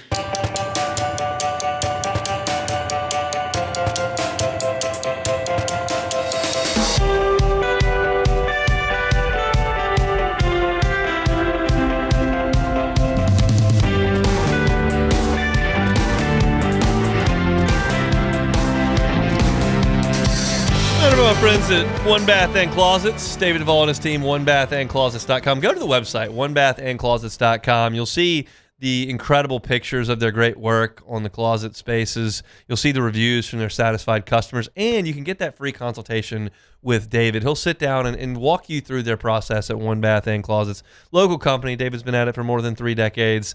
And he's happy to help you renovate or remodel your bathroom or your closet. Maybe it's a full-scale renovation. You want to tear everything out and build it all new. He can do that. They're licensed contractors, got a master plumber on staff as well. They can make it happen. But maybe it's something simple like using your closet space a little bit more efficiently or just doing a tub-to-shower conversion in the bathroom. Either way, One Bath and Closets is going to do it right the first time and leave the competition behind. So go to the website, onebathandclosets.com. Check it out and get that free consultation. They're happy to do it there at onebathandclosets.com, onebathandclosets.com.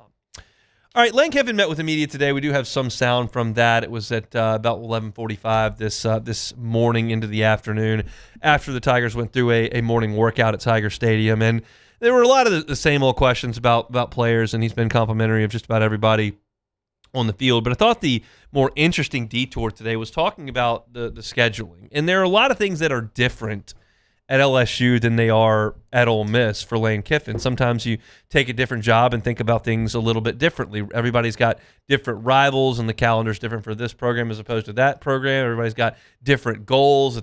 The athletic director or football coach at Kentucky may think one way, while the football coach at LSU or Georgia may think another way. And so you never know what someone's going to think. taking over another job with a different set of circumstances. And Lane Kiffin was asked today and gave a couple of different bites about the schedule he plays at LSU, where you will play a 9-game conference schedule and a Power 5 team from outside the conference. So that means 10 games at the Power 5 level. And so Lane Kiffin was asked about whether or not he supported that 9-game schedule.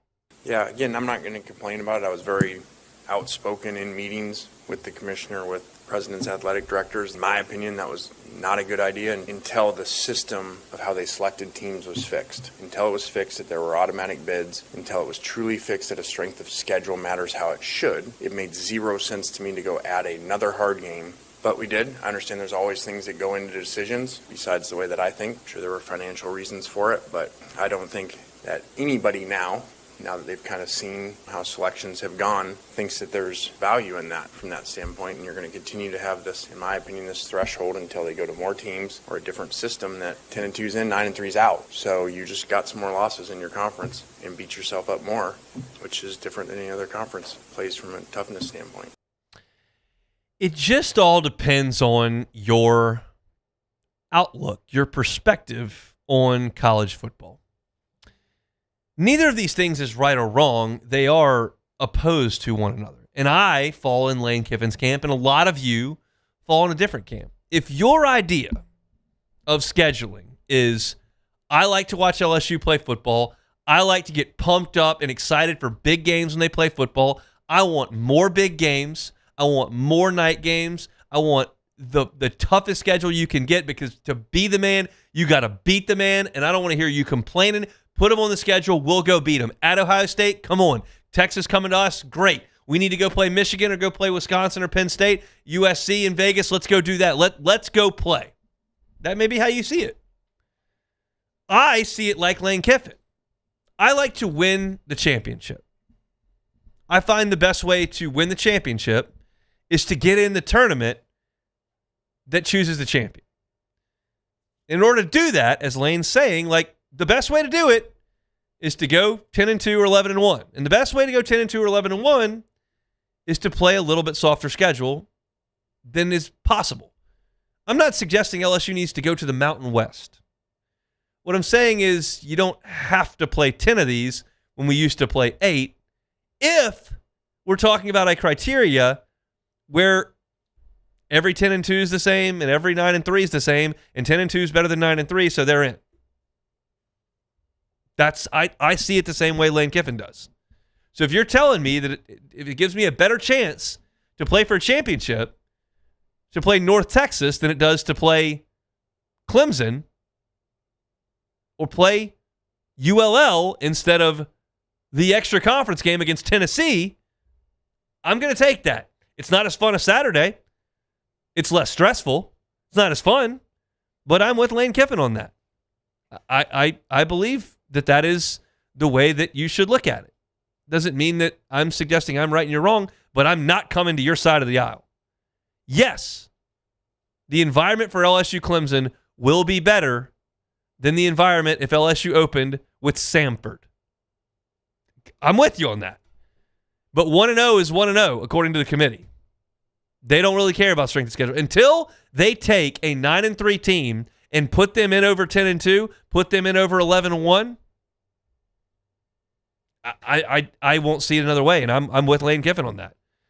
But the conference is looking for money. Everyone's looking for money. What's the best way to get money? Put better games on TV, create more money. If you tell me that we're going to go, I have no problem with scheduling difficult. I want LSU baseball to schedule difficult. I'd like to play a non-conference series with TCU. I'd like to play midweek games against Southern Miss. I'd like LSU to travel to 2 of those big tournaments like Vanderbilt did this year. I'm all about it because a loss doesn't hurt that bad, especially if it's to a good team. I want LSU basketball playing non-conference games against anybody they can play. They're never in that position, but you don't get hurt that bad for losing those games in November. I don't always want the easiest schedule you can have. But in this sport where you penalize losses so drastically, I don't need to risk them anymore. Yep, it's awesome when you clobber Virginia Tech in 2007. Yep, awesome when you take care of your business, and you beat Oregon in 2011. Super awesome. It's great when you beat Clemson to start the season. But by the same token, if you lose, big trouble. Go back and look at Virginia Tech's schedule in 2007. They'd had a chance to play for something special if they don't come to Tiger Stadium. And they just sit at home and play VMI. Like, it's just the way I'll always see it until they decide that they're not going to punish losses as harshly as they do. Giffen wasn't done talking about the 9-game schedule. He said this. So you're going to have whatever you have a lot of years, and you have, we have 8 of the top 10 hardest schedules in the country. So you made it harder. You don't get more points when you're already the first hardest schedule to stay the first. So I was not a fan of it at all. And there's more into it besides just, when you play some easier games, it's not just a physical standpoint. It's a mental standpoint of nowadays, because of knowing the portal's coming, you get to play other players, you get to keep your play counts down. There's a lot into it besides just the game itself, why you schedule that way. Last season, I think we looked as good as anybody at the end of the season, the place we were at going in the playoffs from a health standpoint, mentally and physically. That was a pretty well put together schedule. 8 home games, so when you do have your game in non-conference, that you don't play as well, you can get by a little bit versus, going out at a game in the swamp or something is your other game. And that's not going to make people happy, but last year Ole Miss's schedule, they played Georgia State, they played Tulane, they played Washington State, they played the Citadel. That was non-conference. Made the playoff. They could have gone to the Horseshoe and lost. Could have. May not made the playoffs. I mean, look, that's what happened in Texas. Now they dropped one late, but Texas, playoff team. If they don't go to the shoe, is that worth it? If it's worth it to you, great. If you feel that way, it doesn't matter how we feel because we're not in charge of the schedule. It doesn't really matter. But I would rather play the Citadel and win and go to the playoff than go challenge myself at Ohio State. Oops, we lost. Now we're out. I'll play Ohio State in December in Texas, in the Cotton Bowl. That's when we'll play Ohio State. That's just, I'm always going to feel that way. And again, I am not here yelling from the treetops, I'm right, you're wrong, sit in the corner and listen to me. I'm just telling you, you're never going to convince me that taking on risk in this sport specifically is the best way to go about it. It may be more fun for you to get your tailgate out or to get the watch party going and get jazzed up for the LSU Clemson game. And trust me, it's going to be bonkers on Labor Day weekend in Baton Rouge. Absolutely bonkers. But is that worth losing the game potentially and costing yourself a playoff spot? Because Texas did it. So it's just not to me. But trust me, I'll be sitting in this very chair, probably this exact same chair, certainly in this same space, the Friday before Labor Day, and I'll be off the walls getting ready for LSU and Clemson. And I'm telling you, I want LSU baseball to schedule hard. I'd love LSU basketball to schedule hard. It doesn't matter if, the Saints lose a game for the other team that we cover here. But in this sport, losses are just backbreakers. And so to add them, I think, is brutal. But if you're asking me what I expect to see during the Lane Kiffin era, and he's telling you that, hey, last year at the end of the year, we looked really fresh. We were in the playoff. We had some young guys that got experience because we put this to schedule. And their big non-conference game was take your pick, Washington State or Tulane. That may be how things are moving forward with Lane Kiffin at LSU. Just a hunch. We'll see. We'll talk some Saints with Sharif Ishak next. The Hunt Palmer Show. Fabry Chevrolet GMC, FabryChevrolet.com, FabryChevrolet.com. Reminder, they service all makes in their service department there at Fabry Chevrolet GMC in St. Francisville. So if you're about to go on a road trip, need some tune-up work done on that vehicle, bring it into Fabry Chevrolet GMC in St. Francisville. Also, if you're looking to get a new vehicle for that summer road trip, those sometimes come pretty quickly after Memorial Day when the kids are off school and you're thinking about getting into a new ride for that. Maybe your lease is coming up as well. Go by and see them. They've got new vehicles. They've got certified pre-owned vehicles as well. If you're looking for an SUV for the family road trip, maybe a Tahoe or a Suburban, maybe a Yukon or a Denali, they've got them at FabryChevrolet.com and also on the lot there in St. Francisville on Highway 61. Fabry family's been at this for 35 years, y'all. You know the reputation. You know the quality customer service that you're going to get. So go by and see them in St. Francisville or find them online at FabryChevrolet.com. FabryChevrolet.com. If your office is experiencing performance issues like slow networks, jammed printers, or disappearing files, Advanced Office Systems may be right for you. With powerful IT solutions, print management, document imaging, and security systems, they help offices regain confidence naturally. Side effects may include uncontrollable efficiency, smoother workflows, and a sudden burst of office joy. Say goodbye to those emotional breakdowns in the supply closet and get back on track with Advanced Office Systems. At Raising Cane's, we hand batter every chicken finger, mix every cane sauce, butter every Texas toast, stir every slaw, and salt every fry. Because when you do it right, you can taste it in every bite. Raising Cane's chicken fingers, one love. Championships are won with preparation, and so are great roofs. Coach is tough on us about preparation, and Paris brings that same championship mindset. Do business with someone you know. Paris Construction and Roofing. ParisBuilt.com. At Bayou Automotive, we believe in a sales process that puts you first. We want you to experience an easy purchase with clear pricing and great service. Let Bayou Ford and Bayou Chrysler Dodge Jeep Ram be your trusted partners in finding your perfect vehicle. The crew at Bayou Automotive is going to do right by you. Man, age is just a number. Don't let it dictate how you feel. Goodwood Men's Sexual Wellness has anti-aging services that can help you look and feel your best. Visit yourgoodwood.com and discover a renewed sense of vitality. These are the luckiest ice cubes in the world. They could have been a thankless bed for an all-you-can-eat salad bar. But instead, they've been called upon to cradle and cool a crisp, refreshing Dos Equis. Looks like the lucky just got luckier. Dos Equis. I'm Gabrielle McLeod on behalf of the Louisiana Propane Dealers. I have spent hundreds of hours preparing for scholarship competitions. That preparation paid off when I won the Fitness and Talent Awards along with the title of Miss Louisiana.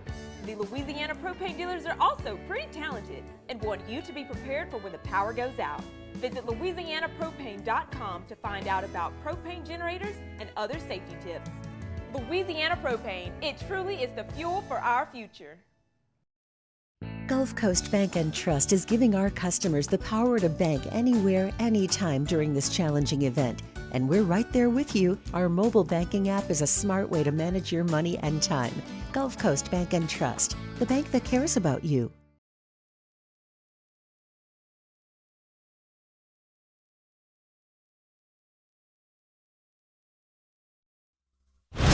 You're listening to The Hunt Palmer Show on 104.5 ESPN, Baton Rouge.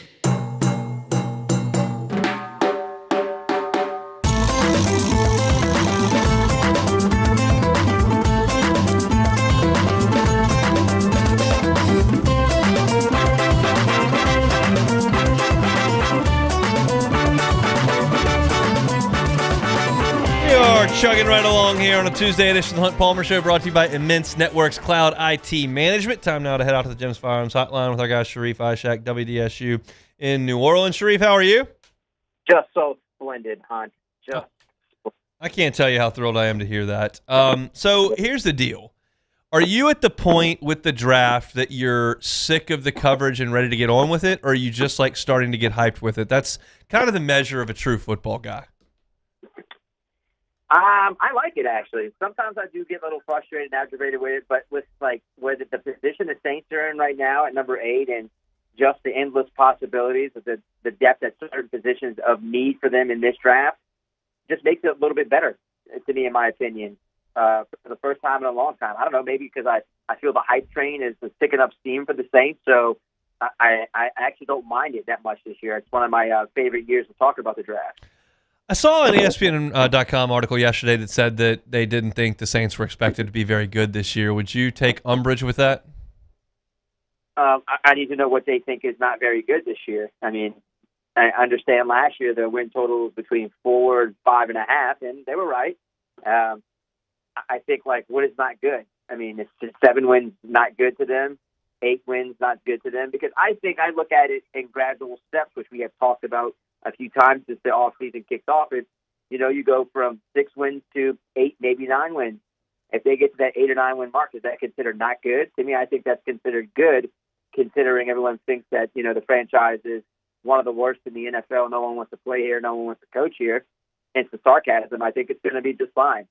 You get me to 8 wins, I feel good about it, considering it's a rebuild and they're 1 year away still. And they get to 9 or 10 and they win an NFC South. That's, once again, not good. That's actually good. So it's a crapshoot, man. Honestly, it really is. It depends on how they handle this draft and if they add any late better to this lineup. So I think it's going to be better than what they think. Reports are that Carnell Tate and the Saints had conversations today. How do you feel about his potential fit in New Orleans? It's another Ohio State young man.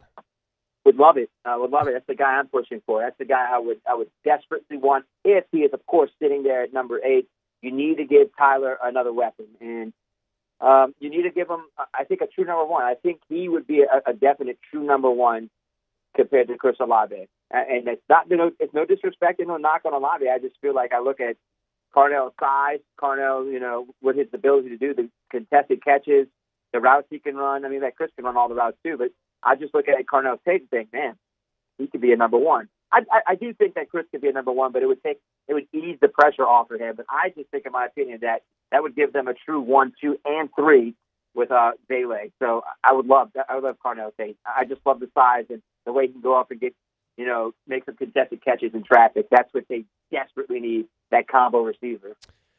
With compensation within reason here, you're certainly not, 3 number 1s or something wild, but reasonably, because we talked about this yesterday. There was an article written about the Saints potentially trading back, but more so trading up. Is there a player that may have to be in the top 5 for the Saints to get that player that would be worth trading a second-round pick this year, or maybe a second and a third next year? No. Okay. I'm going to stop you there. I'm not going to do it. I just don't see that player. I really don't. I mean, I'm sure the teams that are sitting at 2 and 3 are like, what are we going to do? And I'm sure a Cowboys love. I mean, I've seen the mock drafts where the Cowboys trade with the Cardinals so they can come up and get David Bailey or somebody like that. I just don't do it. I mean, the Saints, they did such good work last year in the draft without making a single move, and look how it paid off. I think they need to take that approach again. And I get that you're on a quarterback second year who's, a second-round pick, so he doesn't have that 5th year, but still, I take that same approach again this year and make all my picks.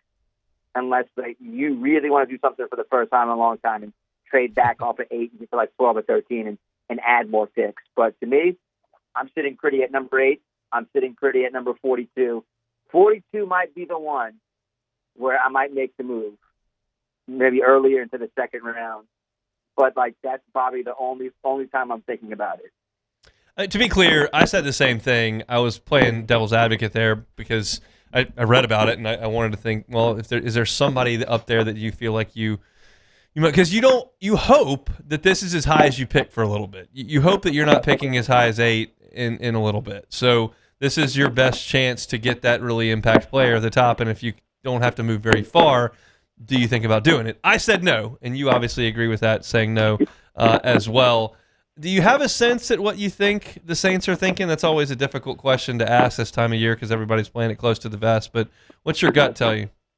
My gut tells me they desperately want to get Tyler a weapon, and whether if it's at 8 or 42. But I would think that option is really would gain steam. It's gaining a lot more steam at number 8. And I think the name that we've talked about a few minutes ago, Carnell Tate, would be the guy for them. I mean, remember, they're at the Ohio State Pro Day. So if Kellen Moore is at a Pro Day, just think that they want one of those players. Whether if it's, and if it isn't Tate, if he's off the board, maybe it's Downs. And if that's not Downs, it's maybe Sonny Styles. But yeah. I would think that number 1 guy that they were looking at, if he's at a Pro Day, he was at Miami's as well, which makes me think they're probably looking at Reuben Baines or Messador. So you got to think that if Kellen's at a Pro Day, they are looking at drafting one of those players with that 8th overall pick. And my gut tells me that they desperately want to get Tyler another weapon at that slot. All right, now here's the change of pace, and I'm curious your thoughts on this. You're down there. Mickey Loomis's approval rating in early October was almost 0. What is it today, and how much confidence does the fan base have in this front office based on the last 6 games of the season the draft class from last year, and most importantly, the quarterback? I think it went up. I think it went up to about 65%. I'd give him a little bit more of a boost because of what Tyler Shucker is able to do. When you have a quarterback, it changes the perception of everyone in the building. Yeah. I mean, from top down, it changes everything. You can go from a zero to a hero in the span of one player over 6 games. I understand they didn't get to the playoffs and they only won 6 games, but remember what these conversations were like on Tuesdays whenever they were 1-8? It was terrible. Yeah. These conversations were awful. I was like, let's just get through this. I don't want to do this. Now it's like, man, I'll talk to you about it for an hour and a half if you want to. And I just think, Mickey and Jeff, they deserve their credit. We bashed them, and at times it was deserving. And now they deserve their praise. So, and I get, like, show me you can do it again. And it's true. They got to show everyone they can do it again. And that's why they have a chance to, show everyone in 2 weeks that they can hit another draft and hope that it works out. I think they're in a good spot to prove to everyone that, like, his approval rating, should be up a little bit more. But I still think, it's an 8-win team, maybe 9, and then the next year, 2027, when they have even more money, they can get even more players in free agency and have another good draft. That's 3 good drafts, and then you're set for like 5 to 6 years, 8 years. So I think that Mickey deserves the praise, and it's definitely above 50% to me. A lot of ifs there, but hope is springing eternal down there in New Orleans. That's for sure. I'm not sure you can say the same for across the street in the Smoothie King Center. Things coming to an end with the Pelican season. What's next? Yeah, thankfully it's coming to an end. Wholesale changes need to happen, Hunt. New coach, you're gonna have to move some of the. It's different in the NBA than it is in the NFL because you have to match salaries and then they've got to make some moves. I'm looking at Zion. I'm looking at Herb. I would say everyone's on the table. Trey should be on the table. Who knows if he even asked for like a trade. I mean, I know it's hard to find good wings, but like at this point, which direction are you going? Are you going to build around the rookies, the 2 rookies, and Jeremiah Pierce and Derek Queen, or are you going to just say, oh, everything's fine, we're going to run it back and build around Zion, which hasn't worked out? In my opinion, it's time to move on. It's time to just strip it, trade everyone off, get picks, get players, get younger, and just fix this whole thing. My issue is like, which person is going to want to take this job? Which head coach is going to want this job? It's not an attractive job, man. It really isn't an attractive job. And people could say the same thing about the Saints when Kellen Moore took it, but I just think it's completely different when it comes to the Saints and the Pelicans. And you have to find a way to establish a winning culture because, insanity, deja vu, Groundhog Day, it just isn't working. So it's time to burn it down and build it back up to me. I don't disagree with any of that. It's a bummer to be so irrelevant on a national stage there in the NBA, and unfortunately that's just all too common for the Pelicans. All right, Sharif, we appreciate the time. We'll be closer to the draft next time when we talk. All good. Can't wait to talk next Tuesday. See you, Hunt. Sharif Ishaq, WSGU down in New Orleans. All right, we'll come back and close it out next.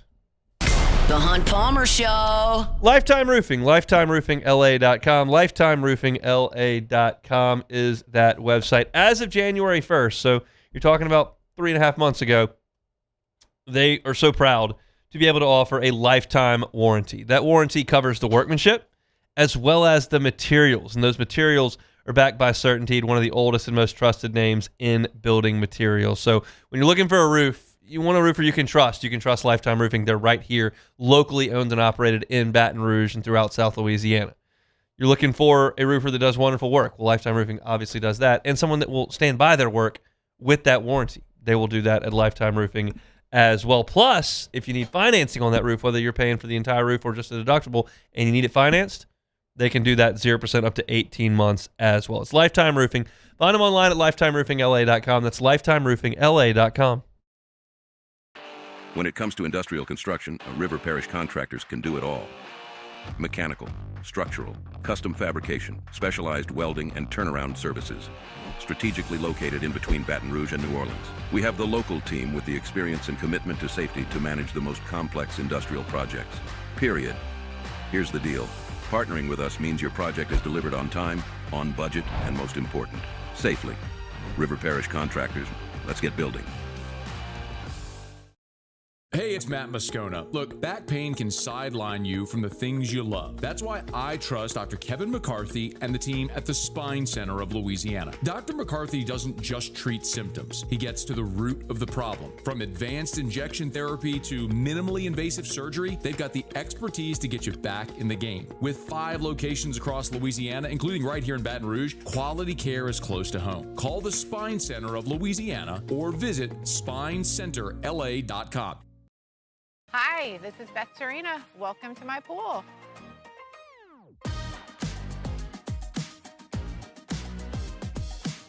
The first time I saw this beautiful pool, it exceeded every expectation that I had. They were able to get everything we wanted in this pool. It is a beautiful pool. We live out here, we eat out here, we watch TV out here. This is like our living room outside. We love this pool and everything about it. When we decided to build our pool, we called a great friend who is one of the best pool builders in the country in North Louisiana, and we said, who would you choose to build a pool in Baton Rouge?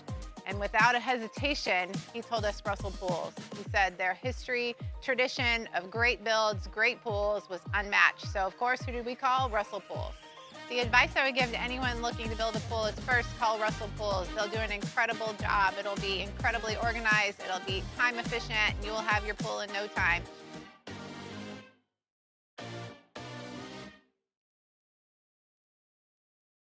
ED, low T, or simply seeking to optimize your health and performance?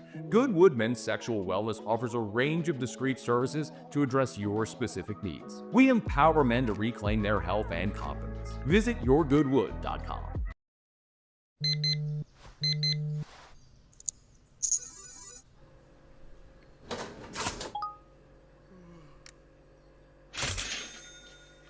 Sometimes you ignore the signs, even when they're right in front of you. Problem gambling isn't always easy to spot. Know the signs, set your limit. Learn more about healthy gambling habits by visiting us online or text or call for free, confidential help now.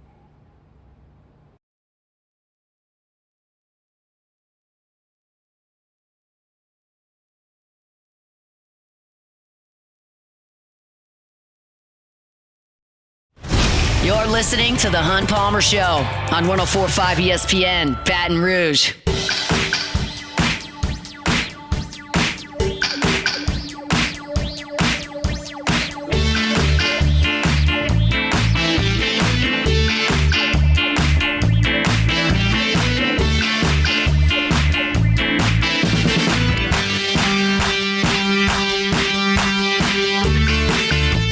Our Tuesday shows are brought to you by Immense Networks Cloud IT Management. Been in business 20 years right here based in Baton Rouge, Louisiana, LSU grads.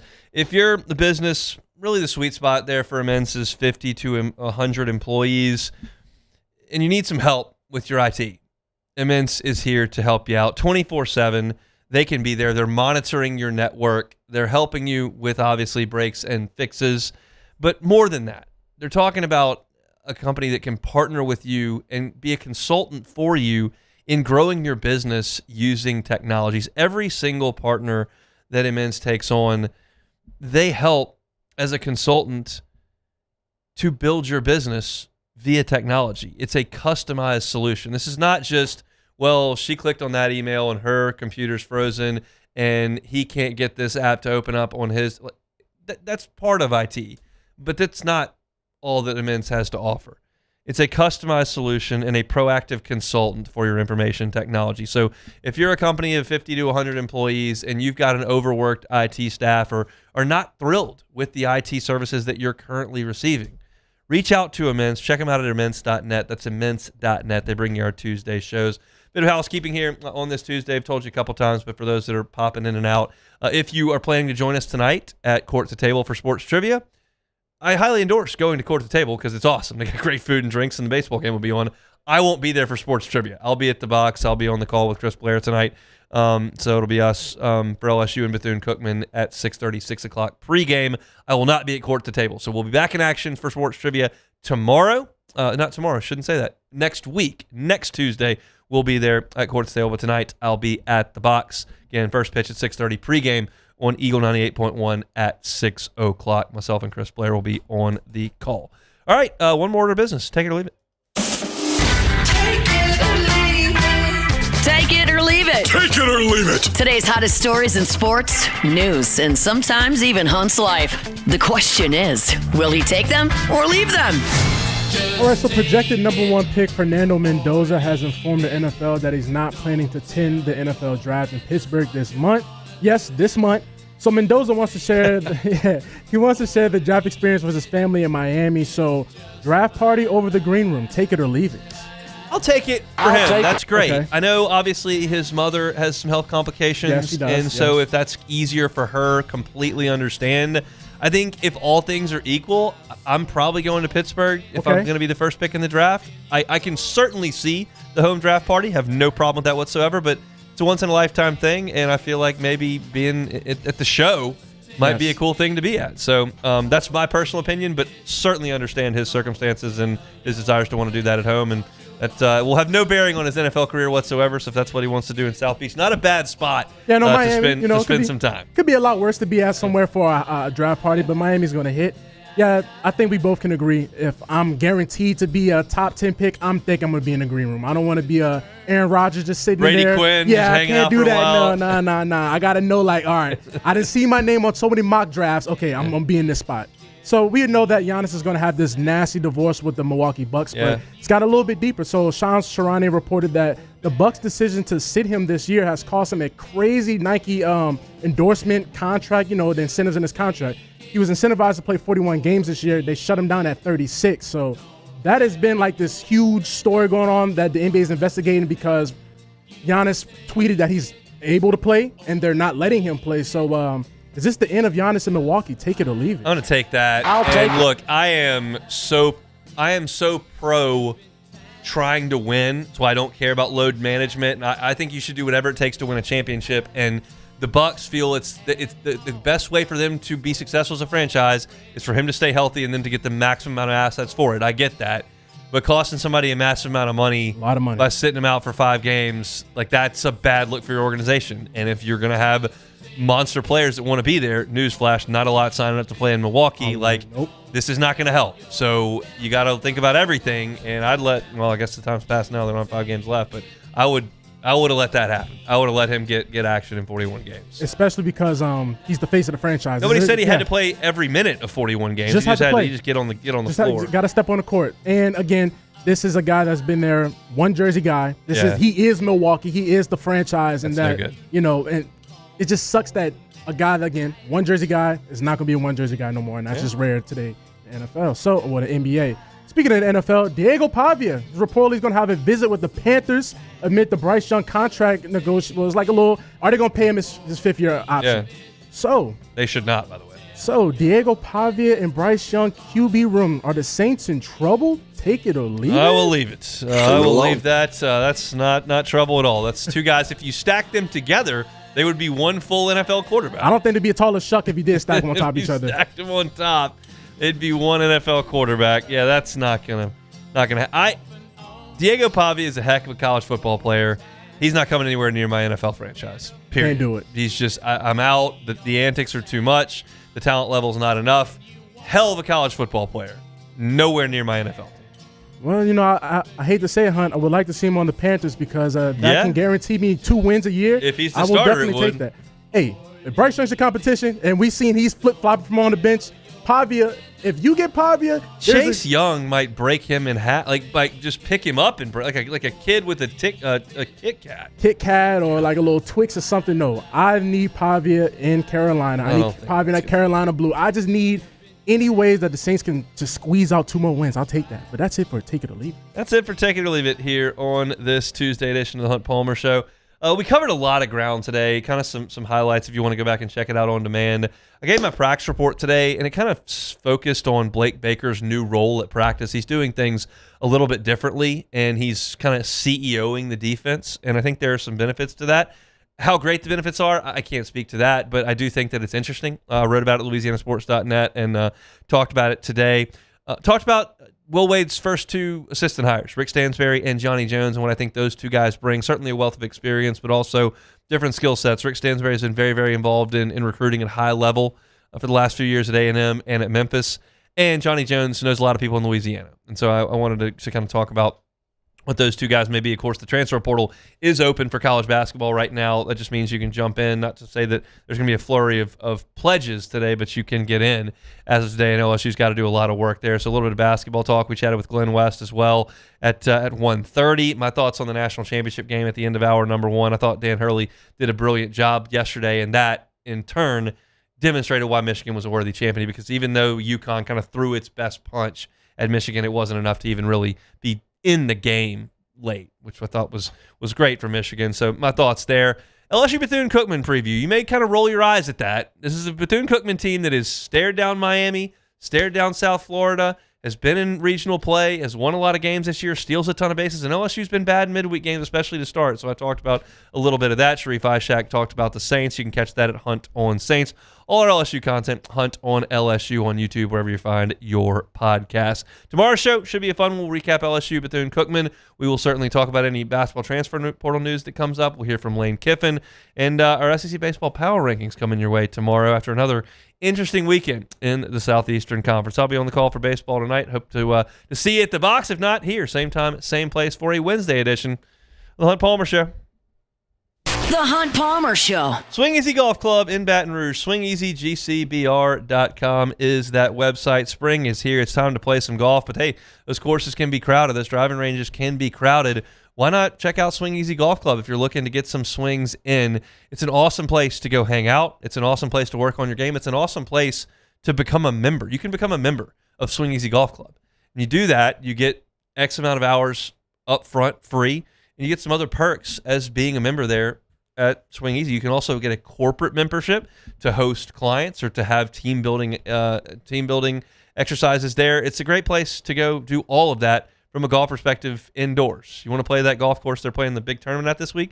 They got it on the simulator. Pebble Beach, Cypress Point, all of that as well. I love Swing Easy Golf Club. Always have a great time when I go. If you have not been, just go check them out. They're on Segan at Perkins. Again, on Segan at Perkins at Swing Easy Golf Club. You can find them online at swingeasygcbr.com. Hi, I'm Mitchell Meredith. At Locke Meredith, Sean Fagan & Associates, we know each case and client are unique, and that no two cases are the same.